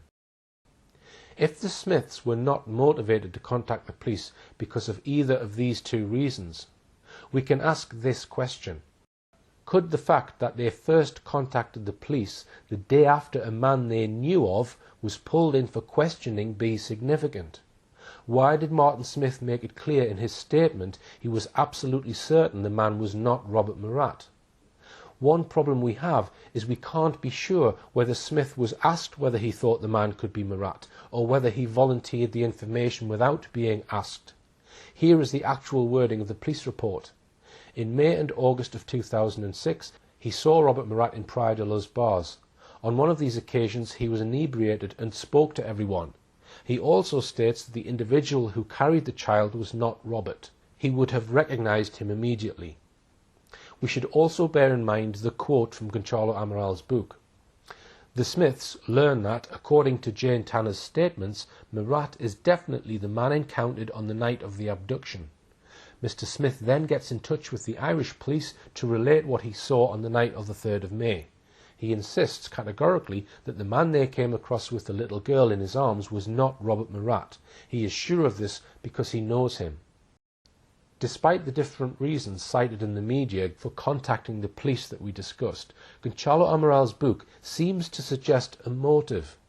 I must make it clear here that I am not stating that this was Martin Smith's motive. I am just asking the question. At the time Martin Smith contacted the police, it was known publicly that Murat had just been made a suspect. But there was no mention publicly that anyone had been seen carrying a child. Only those close to the investigation at that time would have known about claims of a man carrying a child. And here's another question we need to consider. If someone had told him that Jane Tanner had identified Murat, could that person also have passed on to Martin Smith a copy of Jane Tanner's original description of the alleged abductor? That might account for the Smiths' description of the abductor being almost identical to Jane Tanner's, which we'll look at now. Again, I am not stating this as fact, I am asking questions. Earlier, I referred to a number of things the Smiths said about the man and child they saw. One family member said, "We are annoyed at how vague our description is." Peter Smith said, "It was so vague that we couldn't identify the man." They saw him in the dark with weak street lighting. They only saw him for a few seconds. He had his head down, according to at least one member of the family. Others said the child he was carrying meant you couldn't see his face properly. Bear in mind these statements when considering the details the Smith family, Martin, his son Peter, and his daughter Aoife gave in Portimao Police Station on Saturday the 26th of May in their witness statements. Much of what they recalled of the man I am calling Smith Man matched the description of the man I am calling Tanner Man, the man Jane Tanner said she saw. The following 16 details were identical in each case. 1. In neither case could the man's face be seen. 2. He was an unaccompanied male. 3. He was carrying a child and had no buggy or pushchair. 4. The child was a girl. 5. The child was barefoot. 6. The child was wearing light-coloured pink pyjamas. 7. She looked about 4 years old. 8. She was being held on the man's left side. 9. She didn't have a blanket or other covering. 10. The man didn't look like a tourist. 11. The man was wearing a dark jacket. 12. The man was wearing light-coloured trousers. 13. The man was about 1.75 metres to 1.8 metres tall, 5'9" to 5'10". 14. The man was aged about 30 to 40. 15. The man was of average build. 16. They were spotted within 600 yards of each other. When news of this second sighting of an abductor became known, there was much speculation about the identities of both Tanner Man and Smith Man. Some suggested that the descriptions were so close that it must be the same man. Others pointed out that according to Jane Tanner, she saw the man at 9:15 p.m, whereas the Smith Man sighting occurred around 10 p.m. They reasoned how unlikely it was that any abductor would be seen walking around for up to 45 minutes with a child they had just abducted.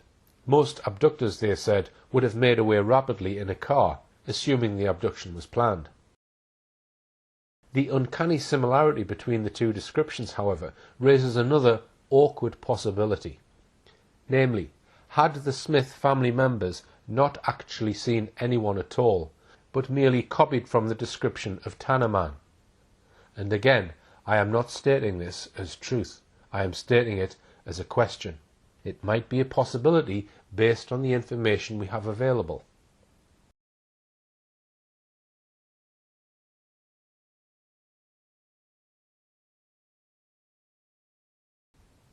Although no description of Tanner Man had yet been made public, the McCanns and their group of friends obviously knew of the description. So almost certainly Robert Murat would have known. After all, for several days following Madeleine's disappearance, he spent most of the day in the police station translating for a series of witnesses and talking to the police. I raise the possibility, although I am not saying this is true, that Martin Smith may have secretly been informed of Jane Tanner's description of Tanner Man, mainly because, as we've seen, the descriptions of Tanner Man and Smith Man are so strikingly similar. And again, I am not stating these as known facts, only hypothesizing based on what I know. I have asked Martin Smith in emails twice if he would be interviewed by me on camera to clear up these issues. On the first occasion he declined, and on the second, to date, he has not replied. In fact, I am not aware of any interviews the Smiths have given on camera. Earlier I suggested that the descriptions of both Sagres Man and Tanner Man could have been based on the same source, namely the oddly dressed Wojciech Krakowski. If in turn Smith Man was based on Tanner Man, then all three descriptions would turn out to be based on Wojciech Krakowski. Let's look at these descriptions. 1. The face.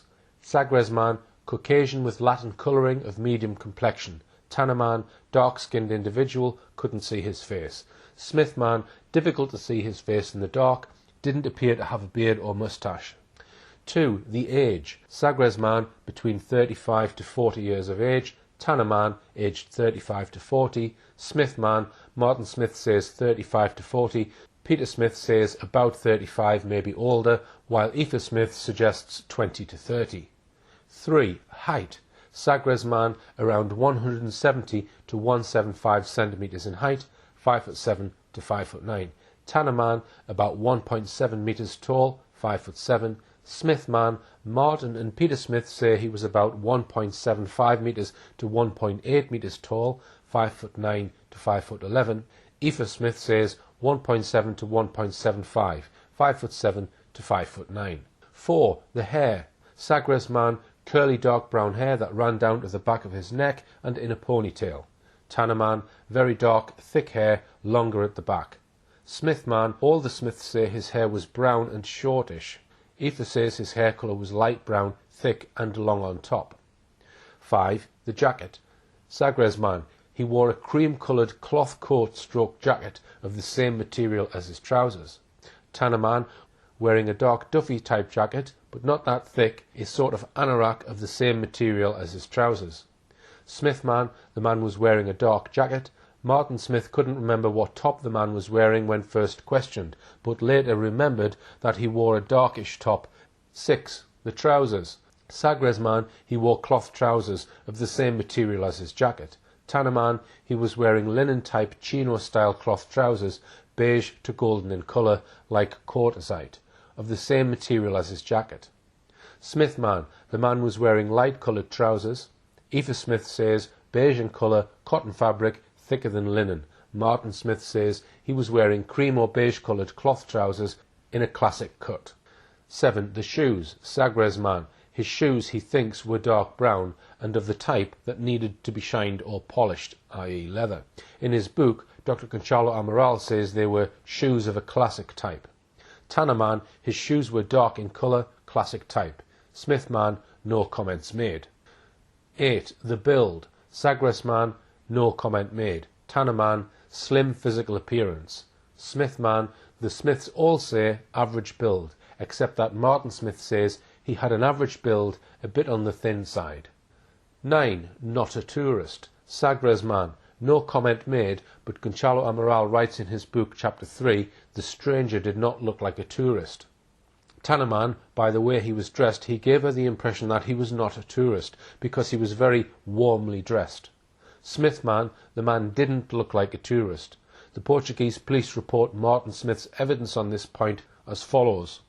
Urged, he states that the individual did not appear to be a tourist. He cannot explain this further. It was simply his perception given the individual's clothing.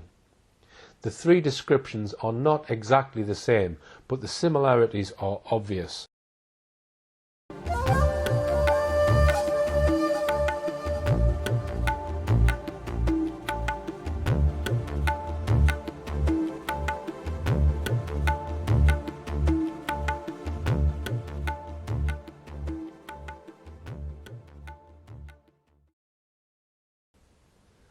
Let's look further at mainstream media reports about the Smith man sighting. In The Sun, 3rd of January 2008, Mary Smith is asked about the claimed sighting and says, "We didn't think anything of it."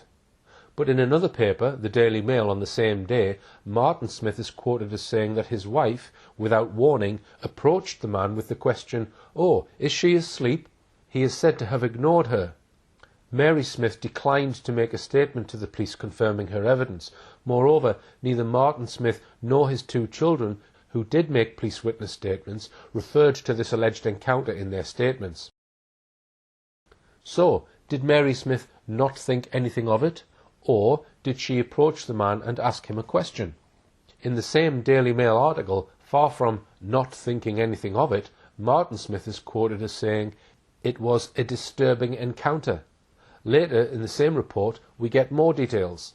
An Irish holidaymaker has spoken publicly for the first time of his disturbing encounter with a man carrying a child wrapped in a blanket on the night Madeleine McCann disappeared. The sighting is strikingly similar to one by a friend of the McCanns, Jane Tanner. In hindsight, the retired Mr. Smith said the man's rude behaviour should have aroused his suspicions. Martin Smith said, "The one thing we noted afterwards was that he gave us no greeting. My wife Mary remembered afterwards that she asked him, 'Oh, is she asleep?' But he never acknowledged her one way or another. He just put his head down and averted his eyes. This is very unusual in a tourist town at such a quiet time of the year." So Martin Smith described this as a disturbing encounter with a man who behaved rudely and was very unusual. The Mail article continued, "Mr. Smith said it was some time before the family realised they could be star witnesses. We were out the night it happened. We went home about 9:50 p.m. and we heard nothing at all about Madeleine McCann until the next day. I was taking my son Peter to the airport, and on my way back I heard that a kidnapping happened in the village of Luz. We were looking at all the commotion on Sky News, and we really felt quite helpless. We had 2 grandchildren with us at the time, aged 4 and 5, and it had a terrible effect on them. They all wanted to sleep in the same room as us until we went home on the Wednesday." We see contradiction here with Mary Smith's "we didn't think anything of it" and her husband's "he was rude, it was very unusual, disturbing." One odd feature of this Daily Mail report was that the child was wrapped in a blanket. One wonders where that came from, as none of the 3 Smiths who made statements mentioned a blanket. They all insisted she was dressed only in pyjamas. Here is what 3 of the Smiths said in their official witness statements. Aoife Smith said that she didn't see the child's face because she was lying vertically against the man's left shoulder. Peter Smith said the girl was asleep, her eyelids were closed. Martin Smith says the man didn't speak, nor did the child, as she was in a deep sleep. Martin Smith said he put his head down. His son Peter, he did not try to hide his face, nor did he lower his gaze. Another issue is how Martin Smith's memory seemed to improve between making his first statement on the 26th of May 2007 and a second one in January 2008. In May 2007, the police asked him to describe what the man was wearing. In a statement he signed, he wrote, "He did not notice the body clothing and cannot describe the colour or fashion of the same." By January, 8 months later, he was able to say the man was wearing beige trousers and darkish top, maybe a jacket or blazer. To our knowledge, neither Martin Smith nor his 2 children in May 2007 could remember what the man was wearing above his waist. Peter Smith said that he also does not remember the clothing the individual wore or his shoes.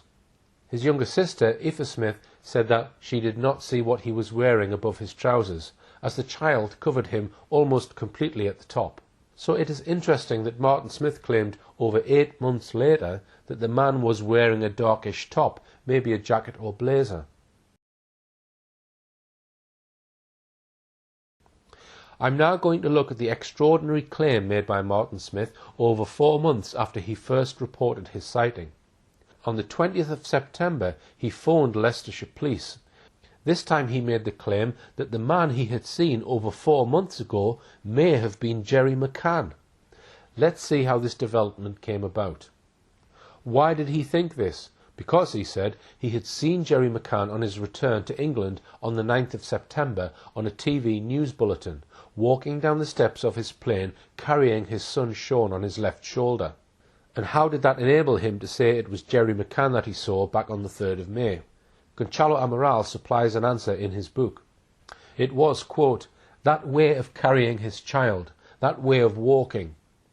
So it was the way Jerry McCann was carrying his son Sean down the steps of the plane that made his mind go back and think it probably was Jerry McCann that he saw. Remember, he saw the man for a second or two in the dark over 4 months ago. When carrying a child who is asleep or very tired, a natural way to carry your child, if you have no buggy or pushchair, is on one's shoulder.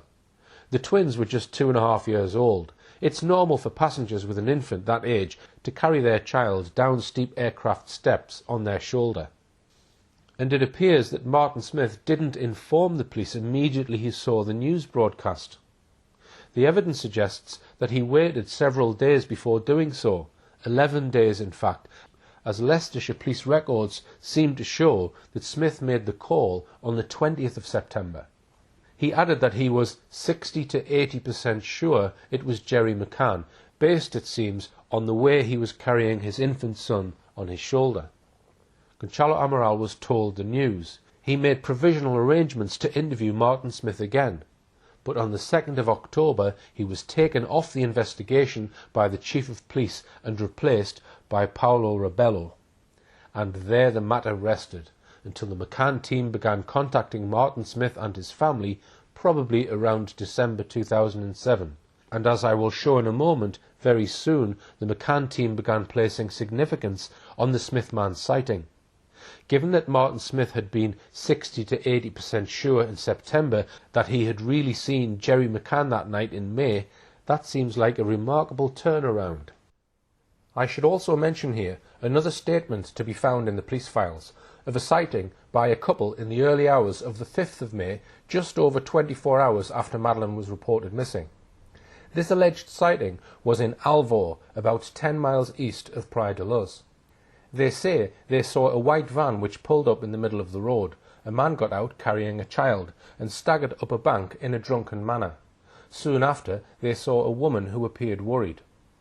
One of the witnesses, Richard McCluskey, after giving his initial statement to the police on the 9th of May, contacted the police again 4 months later in September to give a second statement, in which he said, "I have watched a good deal of news coverage about the McCanns over the past week or so. Another thing which has played on my mind is the coverage of Mr. McCann walking off the aeroplane holding one of his young children. The way he was holding the child over his left shoulder reminded me of the man carrying the child from the white van in Portugal." There is a great deal of coincidence with regards to this sighting and the Smith sighting. Both Richard McCluskey and Martin Smith gave statements of a man carrying a child. McCluskey's statement was taken 4 days after his sighting. Smith's was reported 13 days after his sighting. They both gave a voluntary second statement in mid-September which implicated Jerry McCann, and they both made these new statements because of the way Jerry McCann was carrying his child on his left shoulder off the plane. We are surely entitled to ask, was someone feeding them a script? I will mention here that I am aware that a significant number of people believe that Smith man was indeed Jerry McCann, and you are perhaps wondering why I am not making more of this possibility. Well, I don't rule that out. But bear in mind, the Smith sighting is extremely similar to the very suspect Tanner sighting. I have also seen evidence which suggests to me that Madeleine may have died on or around the 29th of April. If this is true, it is unlikely that Jerry McCann 4 days later would walk down a public street with his daughter's corpse for everyone to see. I hope to highlight this evidence in another film. Before I move on, I just want to deal with one report that surfaced in the Daily Mirror on the 16th of October 2013. Just 2 days after the BBC Crime Watch McCann special, which I am going to examine later on, it claimed that Martin Smith had tried to talk to the Portuguese police early on, but that they were not interested in his sighting. The report included several quotes from Martin Smith. Here are some extracts from the Mirror's report. A key witness in the Madeleine McCann case claimed yesterday that Portuguese police failed to take his evidence seriously. Mr. Smith, a former Unilever executive, made a statement along with his wife Mary, daughter Aoife and son Peter soon after Madeleine vanished on the 3rd of May 2007. Retired businessman Martin Smith, 64, provided details for an e-fit of the prime suspect after spotting the mystery man carrying a child at 10 p.m, close to where the 3-year-old vanished more than 6 years ago. But he said his information was virtually ignored by local officers because they were too busy chasing up another sighting of a man near Kate and Jerry McCann's holiday apartment in Praia de Luz 45 minutes earlier. Scotland Yard detectives reinvestigating the case after 6 years have now established that the suspect Portuguese police were so keen to trace, spotted by holidaymaker Jane Tanner at 9:20 p.m, was just an innocent British tourist returning with his own child from a creche. This article is misleading by suggesting that the Portuguese police took details from the Smiths for an e-fit, yet went on to ignore this. It was also misleading in suggesting that the police were too busy chasing up the sighting of another man, namely Tanner Man. In fact, the Portuguese police were suspicious of Tanner's claimed sighting from day one, which is why they waited over 3 weeks before even publicising it to the public. And even then, they did so only after the Chancellor of the Exchequer, Gordon Brown, leaned heavily on the Portuguese authorities to do so. Besides that, we know from Dr. Amaral's book that as soon as the Smiths did get around to mentioning their sighting, the Portuguese police reacted swiftly and invited them over to take their statements. The Mirror report is in many respects false. Like many other mainstream media reports in this case, this false claim was probably, like so many other Madeleine McCann stories, supplied by the McCann's public relations spokesman, Clarence Mitchell. I want to go back just for a moment to look at a very curious development in the case just after Robert Murat was made a suspect. He was made a suspect on Tuesday the 15th of May. Within 24 hours of Murat being named as the chief suspect, 3 separate members of the McCann's group of friends, the Tapas Seven, Rachel Oldfield, Russell O'Brien and Fiona Payne, all made separate statements to the Portuguese police claiming they had seen Robert Murat in the vicinity of the Ocean Club around the time Madeleine disappeared. They even stuck to their story when all 3 of them were summoned to a tense head-to-head confrontation with Murat in a poky room in Portimao police station on the 11th of July that year. Taken together with a 4th Tapas 7 member, Jane Tanner, having also claimed to be sure that it was Robert Murat she'd seen carrying a child away from the McCann's apartment on the 3rd of May. Was this an organised effort by the McCann team to fit up Murat as the abductor of Madeleine McCann? Was he perhaps the fall guy, the patsy? These are issues I hope to cover in depth in a forthcoming look at the role of Robert Murat in this case. I'm going to conclude my analysis of Smithman with a look at how the McCann team came to bring great significance to the Irish family's sighting, as we'll see from quite early on. And then I'll finish off with an in-depth look at how the BBC Crime Watch team back in October 2013 suddenly rescued this sighting from complete obscurity and helped DCI Andy Redwood to make Smithman Scotland Yard's #1 suspect. It is an extraordinary story. So far, the Smithman sighting has gone through what I might call 3 phases.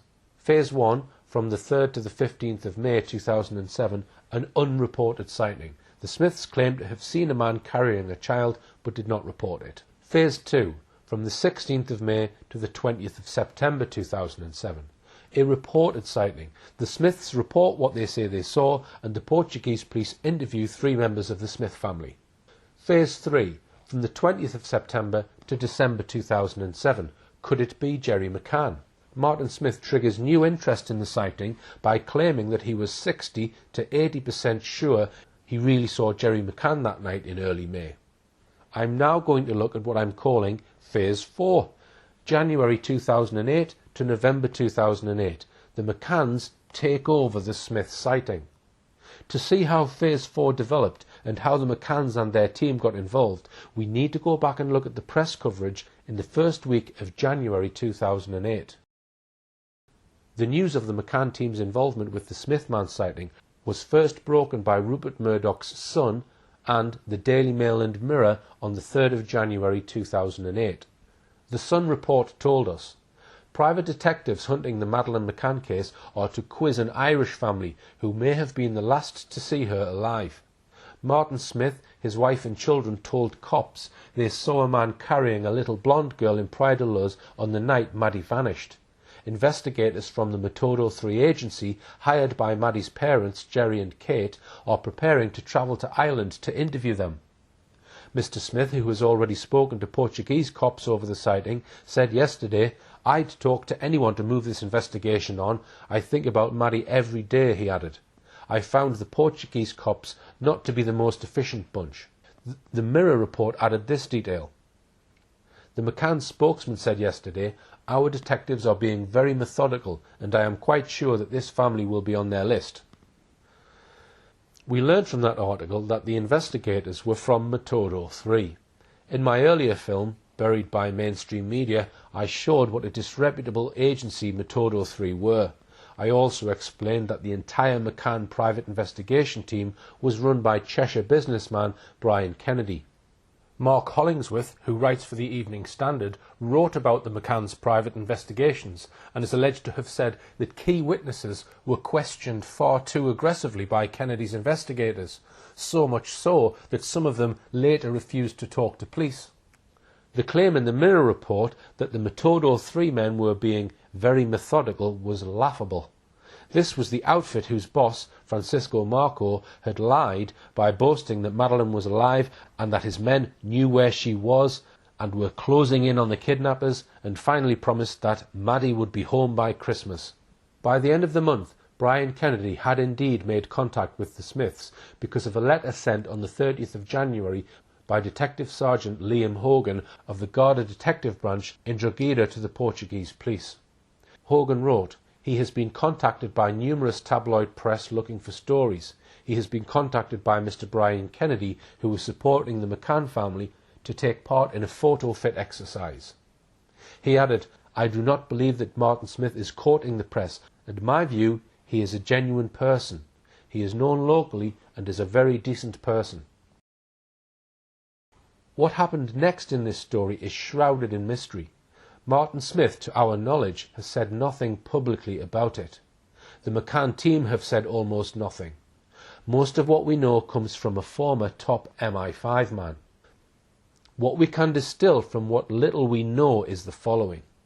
In April 2008, a company called Oakley International, headed by fraudster Kevin Halligan, took over most of the McCann team investigation from Metodo 3.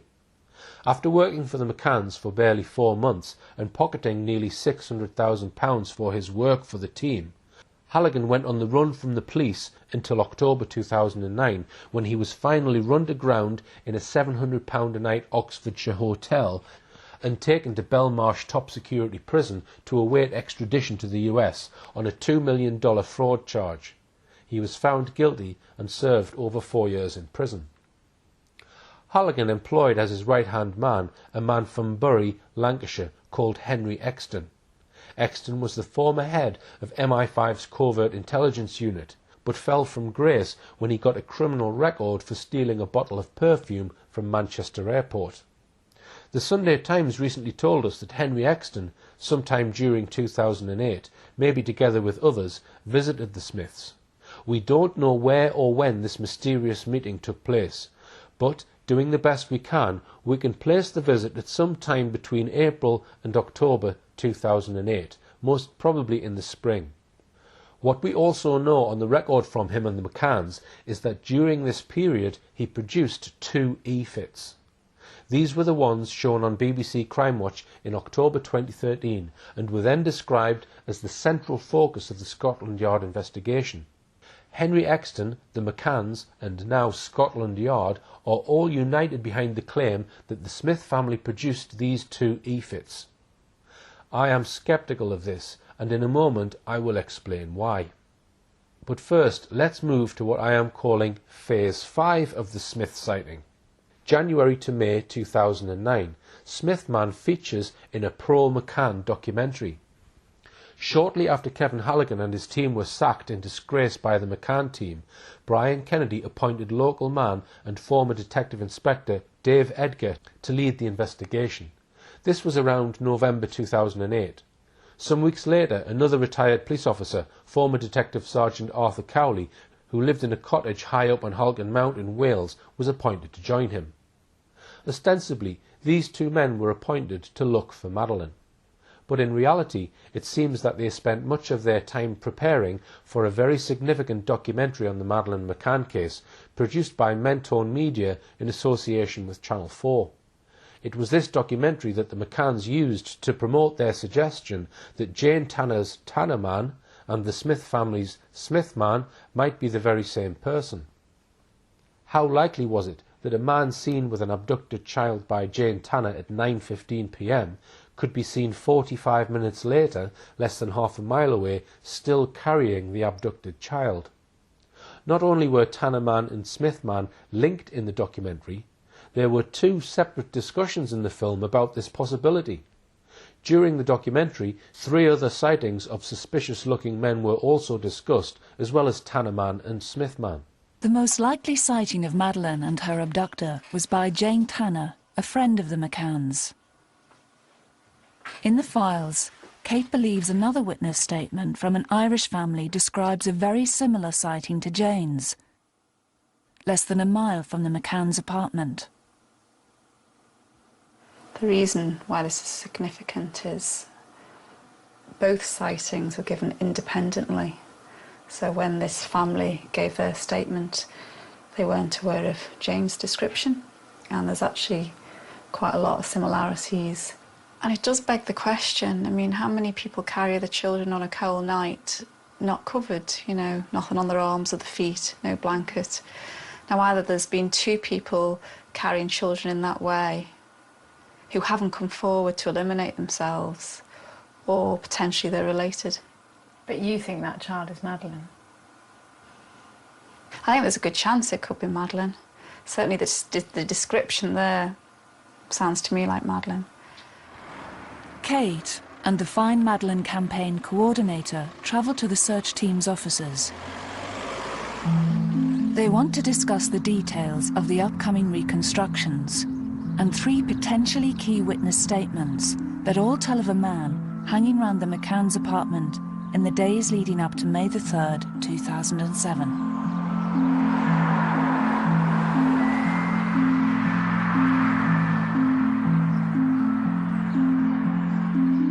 The most important ones, apart from the obvious of Jane, is sighting number 3, the man in the Alouette at the back of the apartment. Number 3 is definitely a very important sighting because it links them. The investigators have examined the statements from the 3 different witnesses and are now convinced that prior to Madeleine's abduction, the McCanns were being watched. The team hope this new information will give them the breakthrough they need. You'd think it's got to be the same person, wouldn't you, really? And all 3 say that he was watching the apartment. Yeah. We're here to discuss the pending reconstruction that we want done. So basically it looks like we've got 5 sightings really, 2 a man with a child and 3 just a suspicious individual. Yeah. At the beginning of this discussion, Kate McCann introduces a very important idea. She says both sightings were given independently.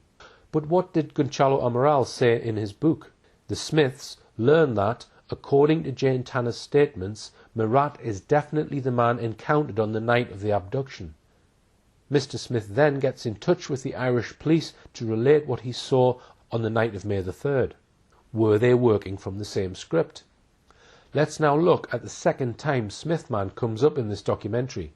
It is possible that Jane Tanner is not the only person who saw Madeleine being carried away by the abductor.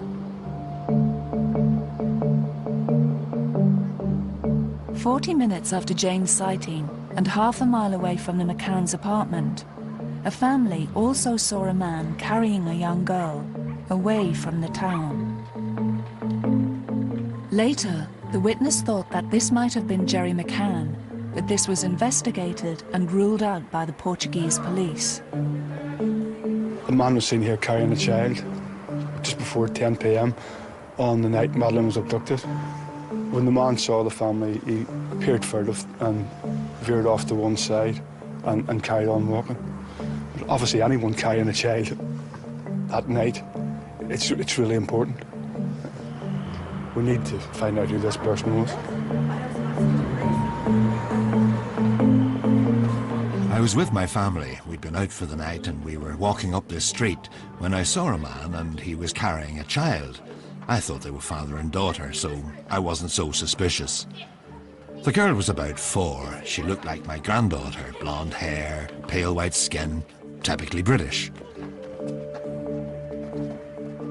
The man didn't look like a tourist. I can't explain why. It was probably from his clothes. Someone knows the information, and someone knows who took Madeleine, and someone knows where she is. Let's get moving. Let's get the phone ringing. The first thing to note about this statement is Dave Edgar's spin on what the Smith family say about their sightings. He says, the man appeared furtive and veered off to one side. To our knowledge, the Smiths in their statements do not say he appeared furtive, nor veered off to one side. He appears to have misled the viewers. Secondly, the family witness statement that is read out by the narrator is not a direct reading from Martin Smith's statement. It is selective and edited. Third, despite Martin Smith's statement back in September 2007 to claim that Jerry McCann was probably the man he'd seen on that dark night in May, this is now curtly dismissed by the narrator, who says the witness thought that this might have been Jerry McCann, but this was investigated and ruled out by the Portuguese police. The EFITs said to have been created by the Smiths during 2008 were not shown in this documentary. Why not? If the McCann team believed that these EFITs were drawn up by the Smiths, as they had apparently been told by ex-MI5 investigator Henry Exton, why were they not shown to all the viewers back in May 2009?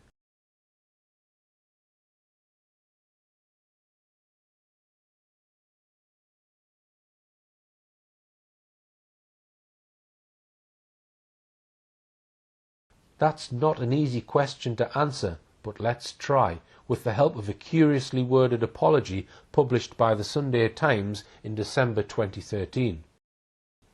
What was this apology, and how did it come about? The BBC Crime Watch programme, which we'll examine shortly, went out on the 14th of October 2013. The EFITs, apparently produced by Henry Exton, were the highlight of the entire broadcast. Exton, it seems, was incensed and complained to the Sunday Times. Here's part of the original Sunday Times article published on the 27th of October, less than 2 weeks after the Crime Watch McCann special. Madeleine clues hidden for 5 years. The new prime suspect was first singled out by detectives in 2008. Their findings were suppressed. The critical new evidence at the centre of Scotland Yard's search for Madeleine McCann was kept secret for 5 years after it was presented to her parents by ex-MI5 investigators. The evidence was in fact taken from an intelligence report produced for Jerry and Kate McCann by a firm of former spies in 2008. It contained crucial EFITs of a man seen carrying a child on the night of Madeleine's disappearance, which have only this month become public after he was identified as the prime suspect by Scotland Yard. A team of hand-picked former MI5 agents had been hired by the McCanns to chase a much-needed breakthrough in the search for their missing daughter Madeleine. A report produced by the investigators was deemed hypercritical of the McCanns and their friends, and the authors were threatened with legal action if it was made public. Its contents remained secret until Scotland Yard detectives conducting a fresh review of the case contacted the authors and asked for a copy. They found that it contained new evidence about a key suspect seen carrying a child away from the McCann's holiday apartment on the night Madeleine disappeared. This sighting is now considered the main lead in the investigation. EFITs taken from the report were the centrepiece of a Crime Watch appeal that attracted more than 2,400 calls from the public this month. One of the investigators, Henry Exton, whose work was sidelined, said last week he was utterly stunned when he watched the programme and saw the evidence his team had passed to the McCanns 5 years ago presented as a breakthrough. Exton said they had focused on the Smith sighting, travelling to Ireland to interview the family and producing EFITs of the man they saw. Their report said the Smiths were helpful and sincere and concluded the Smith sighting as credible evidence of a sighting of Maddie. Their report was delivered to the McCanns in November 2008. This report by the Sunday Times Insight team was very clear. Exton was saying that the Smiths were credible people. They helped him to draw up 2 EFITs. The McCanns knew about these EFITs before November 2008 and were handed a report about the EFITs in November 2008. Yet, said the Sunday Times, the McCanns had done nothing about it for a whole 5 years. It was a serious accusation, much too serious for the McCanns to ignore. They sued the Sunday Times for what they said was a gross libel of them. This led to a small and very curiously worded apology printed some weeks later by the Sunday Times. Let's now look at exactly what it said. In articles dated October 27, Madeleine clues hidden for 5 years and investigators had EFITs 5 years ago, we referred to EFITs which were included in a report prepared by private investigators for the McCanns and the Fund in 2008. We accept that the articles may have been understood to suggest that the McCanns had withheld information from the authorities. This was not the case. We now understand and accept that the EFITs had been provided to the Portuguese and Leicestershire police by October 2009. This apology was not enough for the McCanns. They carried on with their libel action, eventually forcing the Sunday Times to pay them £55,000 damages, plus of course their legal costs. The one factual statement we are interested in is this. The McCanns claim that they provided these EFITs to the Portuguese and Leicestershire police by October 2009. Exton, as quoted in the Sunday Times, said he handed the report to the McCanns in November 2008. No doubt he would have told them about the EFITs as soon as he had produced them much earlier in the year. After all, the McCanns were paying him and the serial fraudster Kevin Halligan for his work. The McCanns say they provided the EFITs to the Portuguese police. Why have they not given us the actual date they did this? The same applies to their claim to have handed these EFITs to Leicestershire police. On what date did they do this? It seems they haven't told us. Also, the Times uses the curious phrase that they sent these EFITs by October 2009. This could mean anything. It could mean that they sent them a year earlier, or it could mean that they waited until the last day of October 2009 to do so. Why do we not get a clear, open answer from them? What we can draw from this is that the McCanns may indeed have sat on these EFITs, that is, withheld them from the police for about 18 months. The EFITs were probably produced in around April 2008, but only by October 2009, 18 months later, it seems, had they provided these EFITs to the two police forces. Why did they delay passing this apparently vital information to the police at all? So what happened to the two EFITs after they handed them in to the police? If they were handed to the Portuguese police and Leicestershire police as claimed, neither police force deemed them worthy of consideration. They did nothing, and neither did the McCanns. The next thing we know about the EFITs is the McCanns claim that the EFITs were passed to Operation Grange, the Scotland Yard team reviewing the Madeleine McCann case shortly after it was set up in May 2011. My next task is to explain why the head of Operation Grange, Detective Chief Inspector Andy Redwood, also did nothing with these EFITs until they were presented to an audience of some 7 million people on the BBC Crime Watch McCann special some 2.5 years later. Why a further delay of 2.5 years? I will explain this in a moment, but first let's get back to our general theme of how the McCanns have made use of the Smith sighting. So far, I have identified 5 phases of the Smith man's sighting. Here they are again. Now to phases 6 and 7. Phase 6 of the Smith sighting ran from June 2009 to April 2011. This is the period during which the McCanns actively promoted the Smith sighting on their Find Madeleine website. Then, when Dr. Kate McCann published her book Madeleine on the 11th of May 2011, Phase 7 began. The further promotion of Smithman's sighting on 7 pages of her book. Let's now briefly examine these 2 phases. The sighting by an Irish family was uploaded to the McCann's Find Madeleine website immediately after the 2009 Channel 4 documentary. An Irish voice was heard explaining the sighting with the following words. I was with my family. We'd been out for the night. After leaving a bar, we took the back way up some steps. We turned off this street and up another street. I'm not sure of its name. We were walking up this street when I saw a man and he was carrying a child. I thought they were father and daughter, so I wasn't so suspicious. He was walking down the street in the opposite direction to us. The girl was about 4. She looked like my granddaughter. Blonde hair, pale white skin, typically British. The man didn't look like a tourist. I can't explain why. It was probably from his clothes. I only really saw the man when we passed each other. He was white, about 175 or 1.8 metres tall, perhaps 34 or 35 years old. He was slim to normal build with short brown hair. He didn't wear glasses, moustache or a beard. I can't recall what he was wearing apart from a pair of beige trousers. The girl was wearing light-coloured pyjamas. She was uncovered, no blanket or throw. Some of my family remember her having bare feet.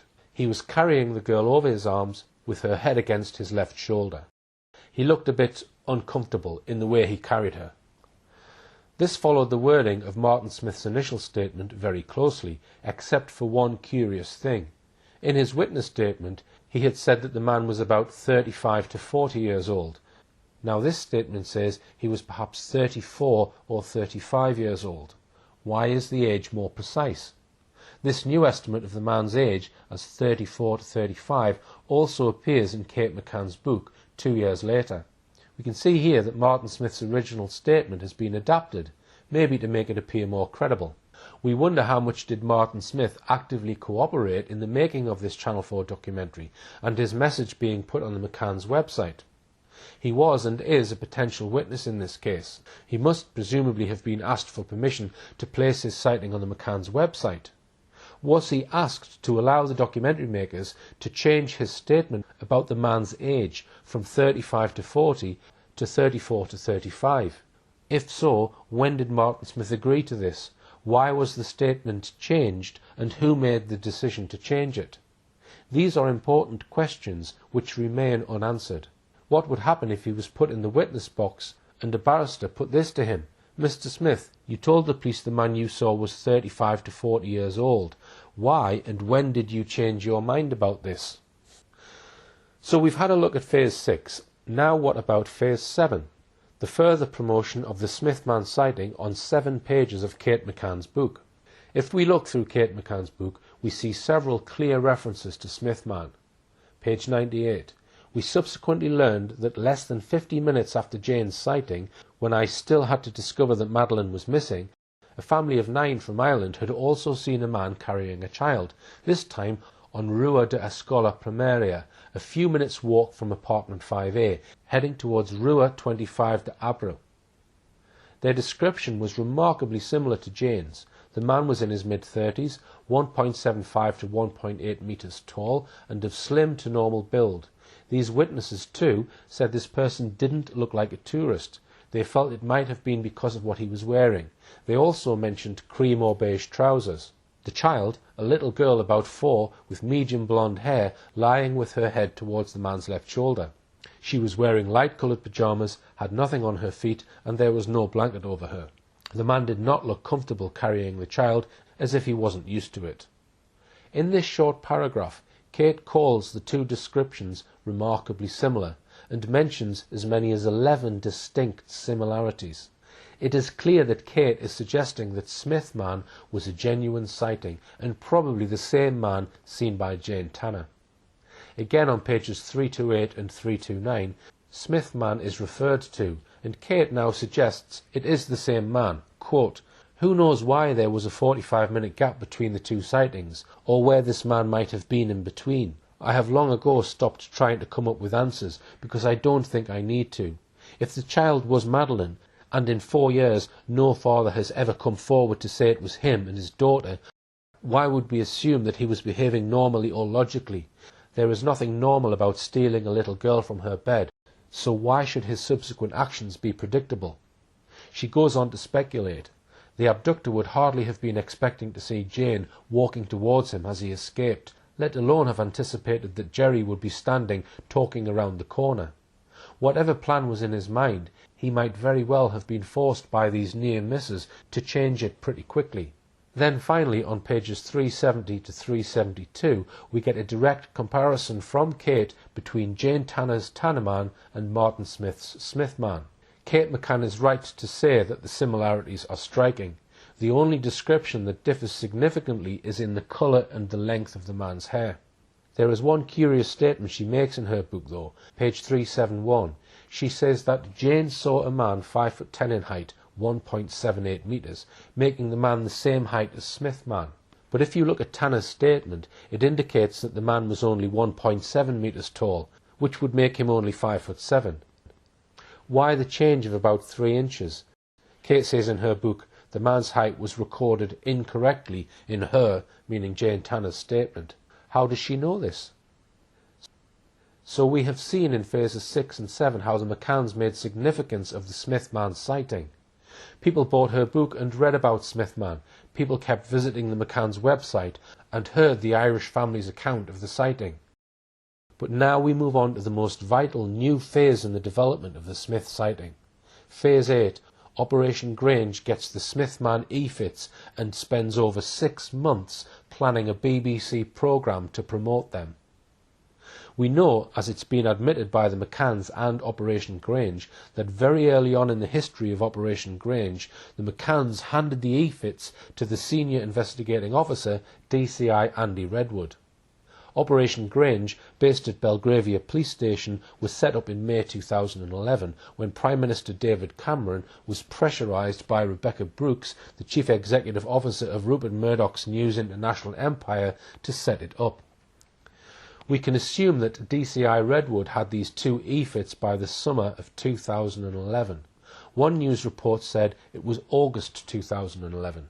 They were finally shown to the British public on a BBC Crime Watch show on the 14th of October 2013. Over 2 years later. Why the delay? I suggest 2 reasons. First, DCI Redwood couldn't use the Smith man EFITs until he had solved the problems created by the sighting by Jane Tanner. There were 2 main problems with it. It was not credible. There were numerous indications that it was fabricated.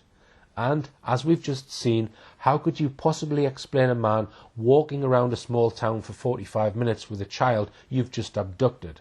You couldn't. The second reason for the delay could be that he may have needed to have Martin Smith's cooperation with any broadcast about him on Crime Watch, especially as the Crime Watch McCann special was to be the most hyped Crime Watch show ever.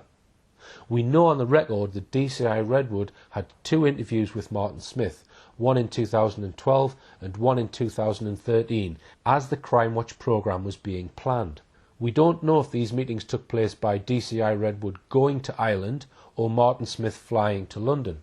We don't know if any other members of the Smith family were present at these 2 meetings. What we can be almost sure about is that DCI Redwood would have discussed with Martin Smith the 2 EFITs he now had in his possession, and one would assume Redwood would have shared with Martin Smith exactly what he was going to say about the Smith sighting on the Crime Watch programme.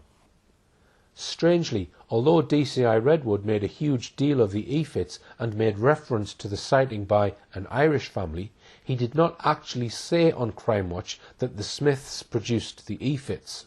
I'll come to that in a moment.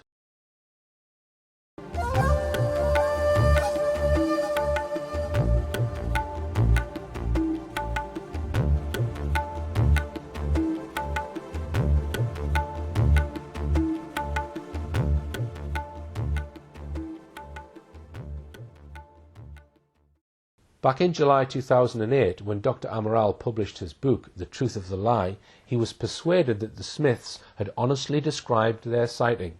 He also tended to believe Martin Smith when he claimed to have recognised Jerry McCann as possibly the man he'd seen carrying a child on the 3rd of May. But now we've seen how the McCann team became involved, and how by the first few months of 2009 they were already making use of the sighting. Then in 2011, in her book, we saw how in a number of sections of her book Madeleine, she openly suggested that the men Jane Tanner and Martin Smith said they saw were one and the same. Smithman was being actively used by the McCann team.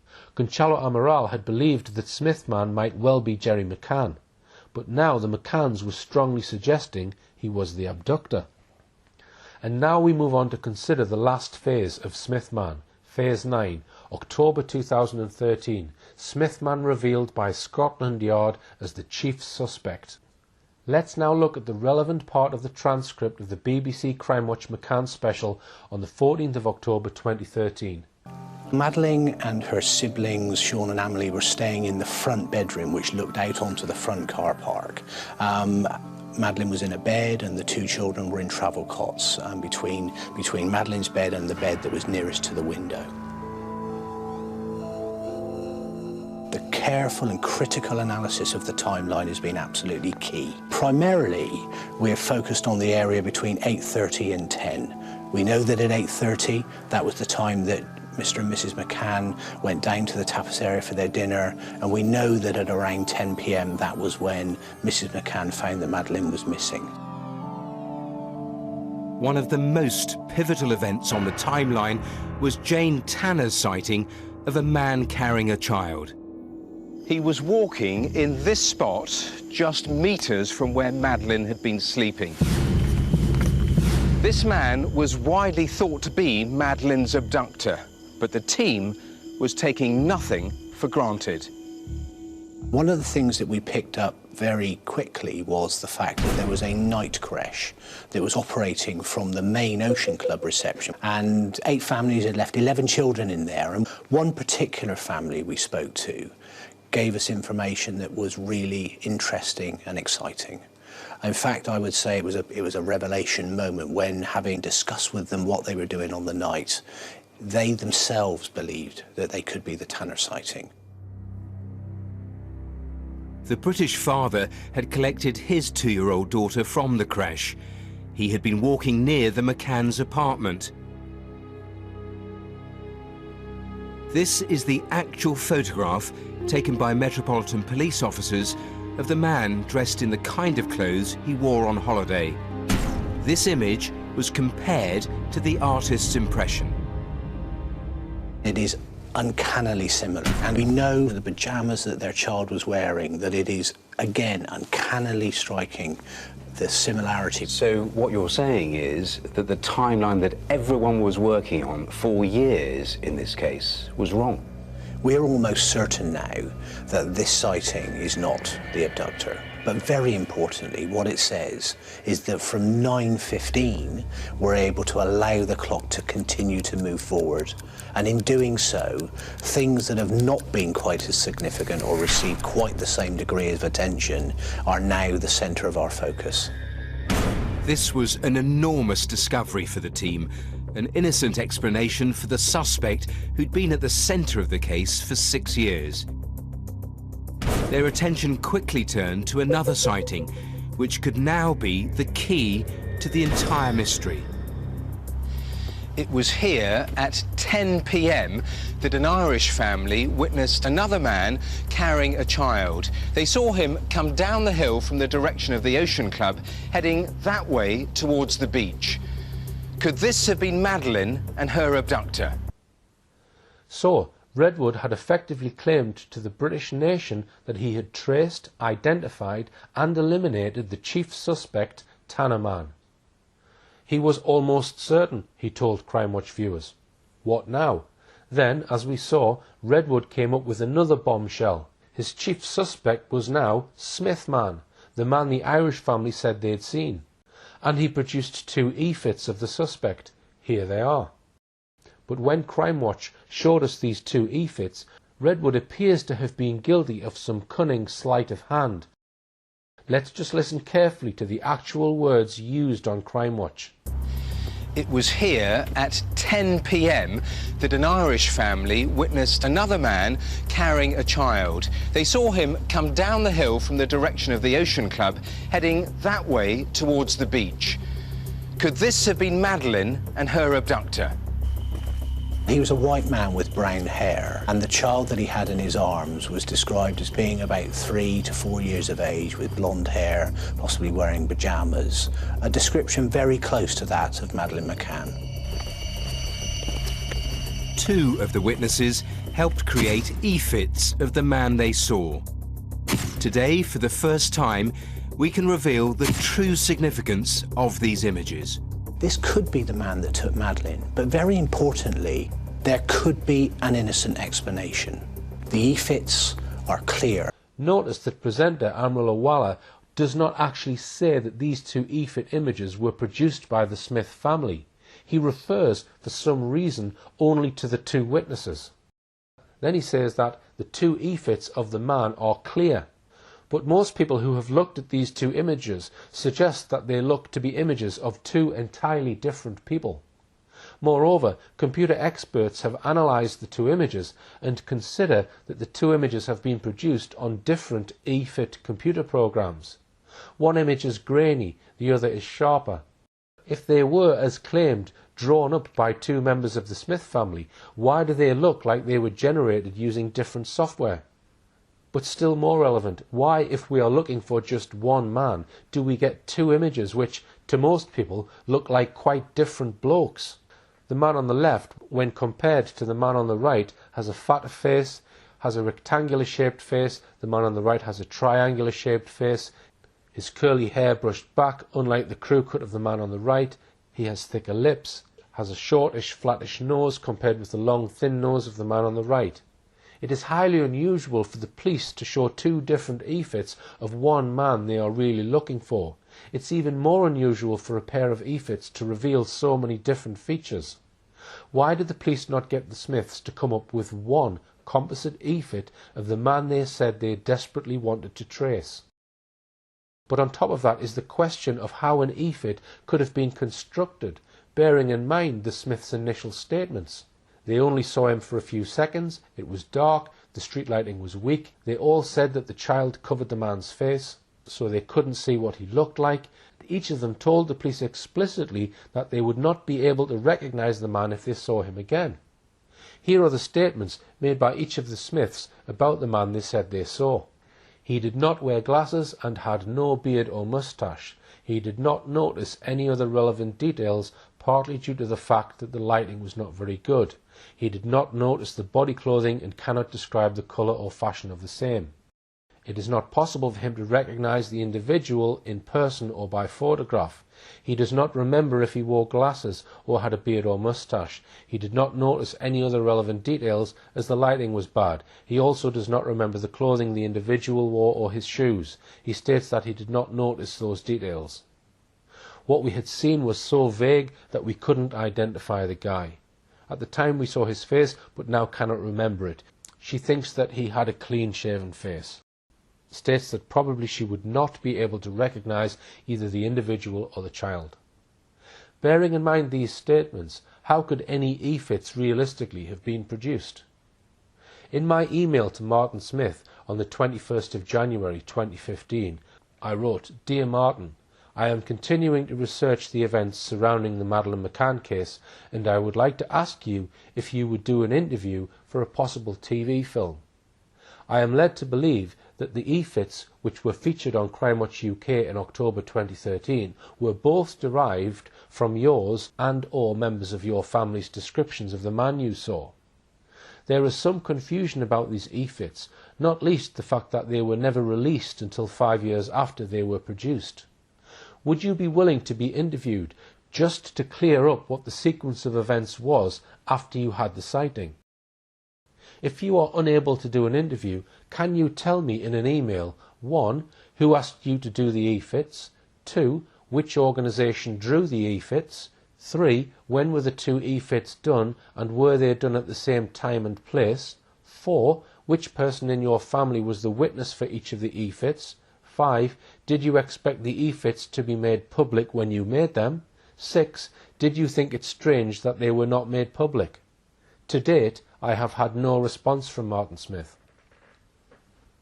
Now let's move on to consider the blurry image of the man allegedly found by DCI Andy Redwood, the man said to be carrying a child home from the creche, the man, so DCI Redwood told Crime Watch viewers, who was the man Jane Tanner really saw. The first point we might ask is, where had he been for the last 6.5 years? He was allegedly in Praia de Luz at the time. He must have been fully aware of all the publicity about Madeleine. He must have known that Jane Tanner had claimed to have seen a man carrying a child near apartment 5A at exactly 9:15 p.m.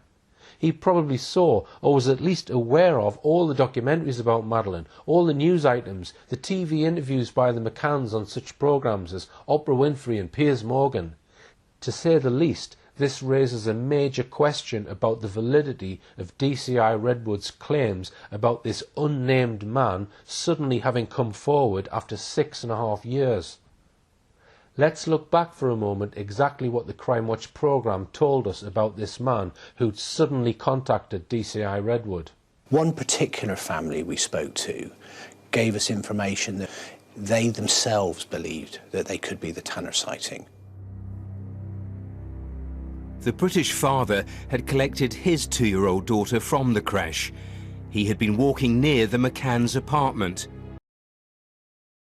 Crime Watch also told us that in the blurred photograph of him, the man was dressed in the kind of clothes he wore on holiday. Not only that, but we were told that his 2-year-old daughter was wearing pyjamas that were uncannily, strikingly similar. The coincidences are simply amazing. But let's also consider this. DCI Redwood speaks of a family being on holiday. It's reasonable to assume that the man's wife or partner, the child's mother, was with him on holiday. Where was she when this man was allegedly carrying this toddler back to his holiday apartment? Why did he not have a buggy or a pushchair? Why did he not have a coat, blanket or warm outer clothing for the child? We are simply being asked to take on trust from Scotland Yard that this man who comes forward after 6.5 years really exists. Do you believe him? There is surely room for doubt, and that doubt was shared publicly by one of the most respected workers with children, child psychologist and former state prosecutor Wendy Murphy, a lady who had studied the Madeleine McCann case in depth. Here she is on Fox News giving her opinion on Scotland Yard's attempts to find yet another mystery abductor in the case. Help solve the mystery of what happened to Madeleine McCann. She, of course, is the 3-year-old British girl who disappeared while on vacation more than 6 years ago. Now Scotland Yard is planning to release a new computerized sketch that shows a possible suspect. Wendy Murphy is a former prosecutor and a child advocate. She joins us now. Hi, Wendy. Good to be with you. Finally, 6 years later, investigators are releasing a computerized sketch of who they call basically a person of interest, a suspect that people saw around the vacation condo that night. What took them so long? I hope you don't mind if I duck that question because I'm not buying it. I mean, I think this is more PR than anything. There's, in my opinion, no new suspect, and there will never be a new suspect unless and until the parents answer questions. Remember, Kate McCann, poor Madeleine's mom, refused to answer 48 questions. Now, and Wendy, hired when a team was that? of lawyers right away. But this is important. She refused right away to answer.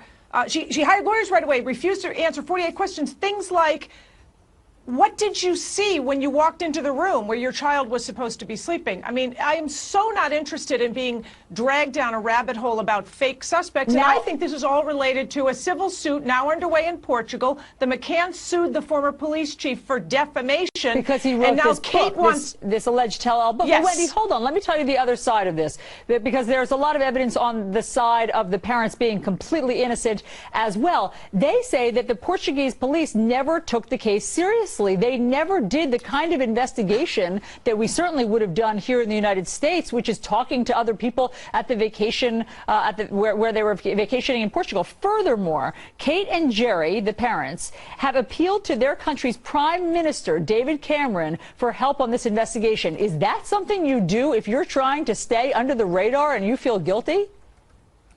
Do you hire the nation's biggest defense attorneys, PR firms, and refuse to answer questions? The Portuguese police did a very good job, and the PR misinformation, especially in this country, is doing a disservice to this poor little girl who is dead, I believe, and has no voice.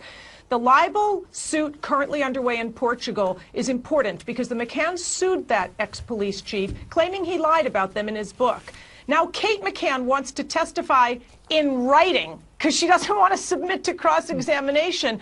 I think this is all related to that, and this whole "we have a new suspect" thing is part of them again trying to distract attention from the fact that as parents of a missing, probably dead child, what are you doing not answering questions? Crashman served Scotland Yard's purposes. They had got rid of the embarrassing sighting by Jane Tanner, widely regarded as fabricated. Now they had got that out of the way, they could change the window of time during which the alleged abduction happened from 5 minutes to more like 50 minutes.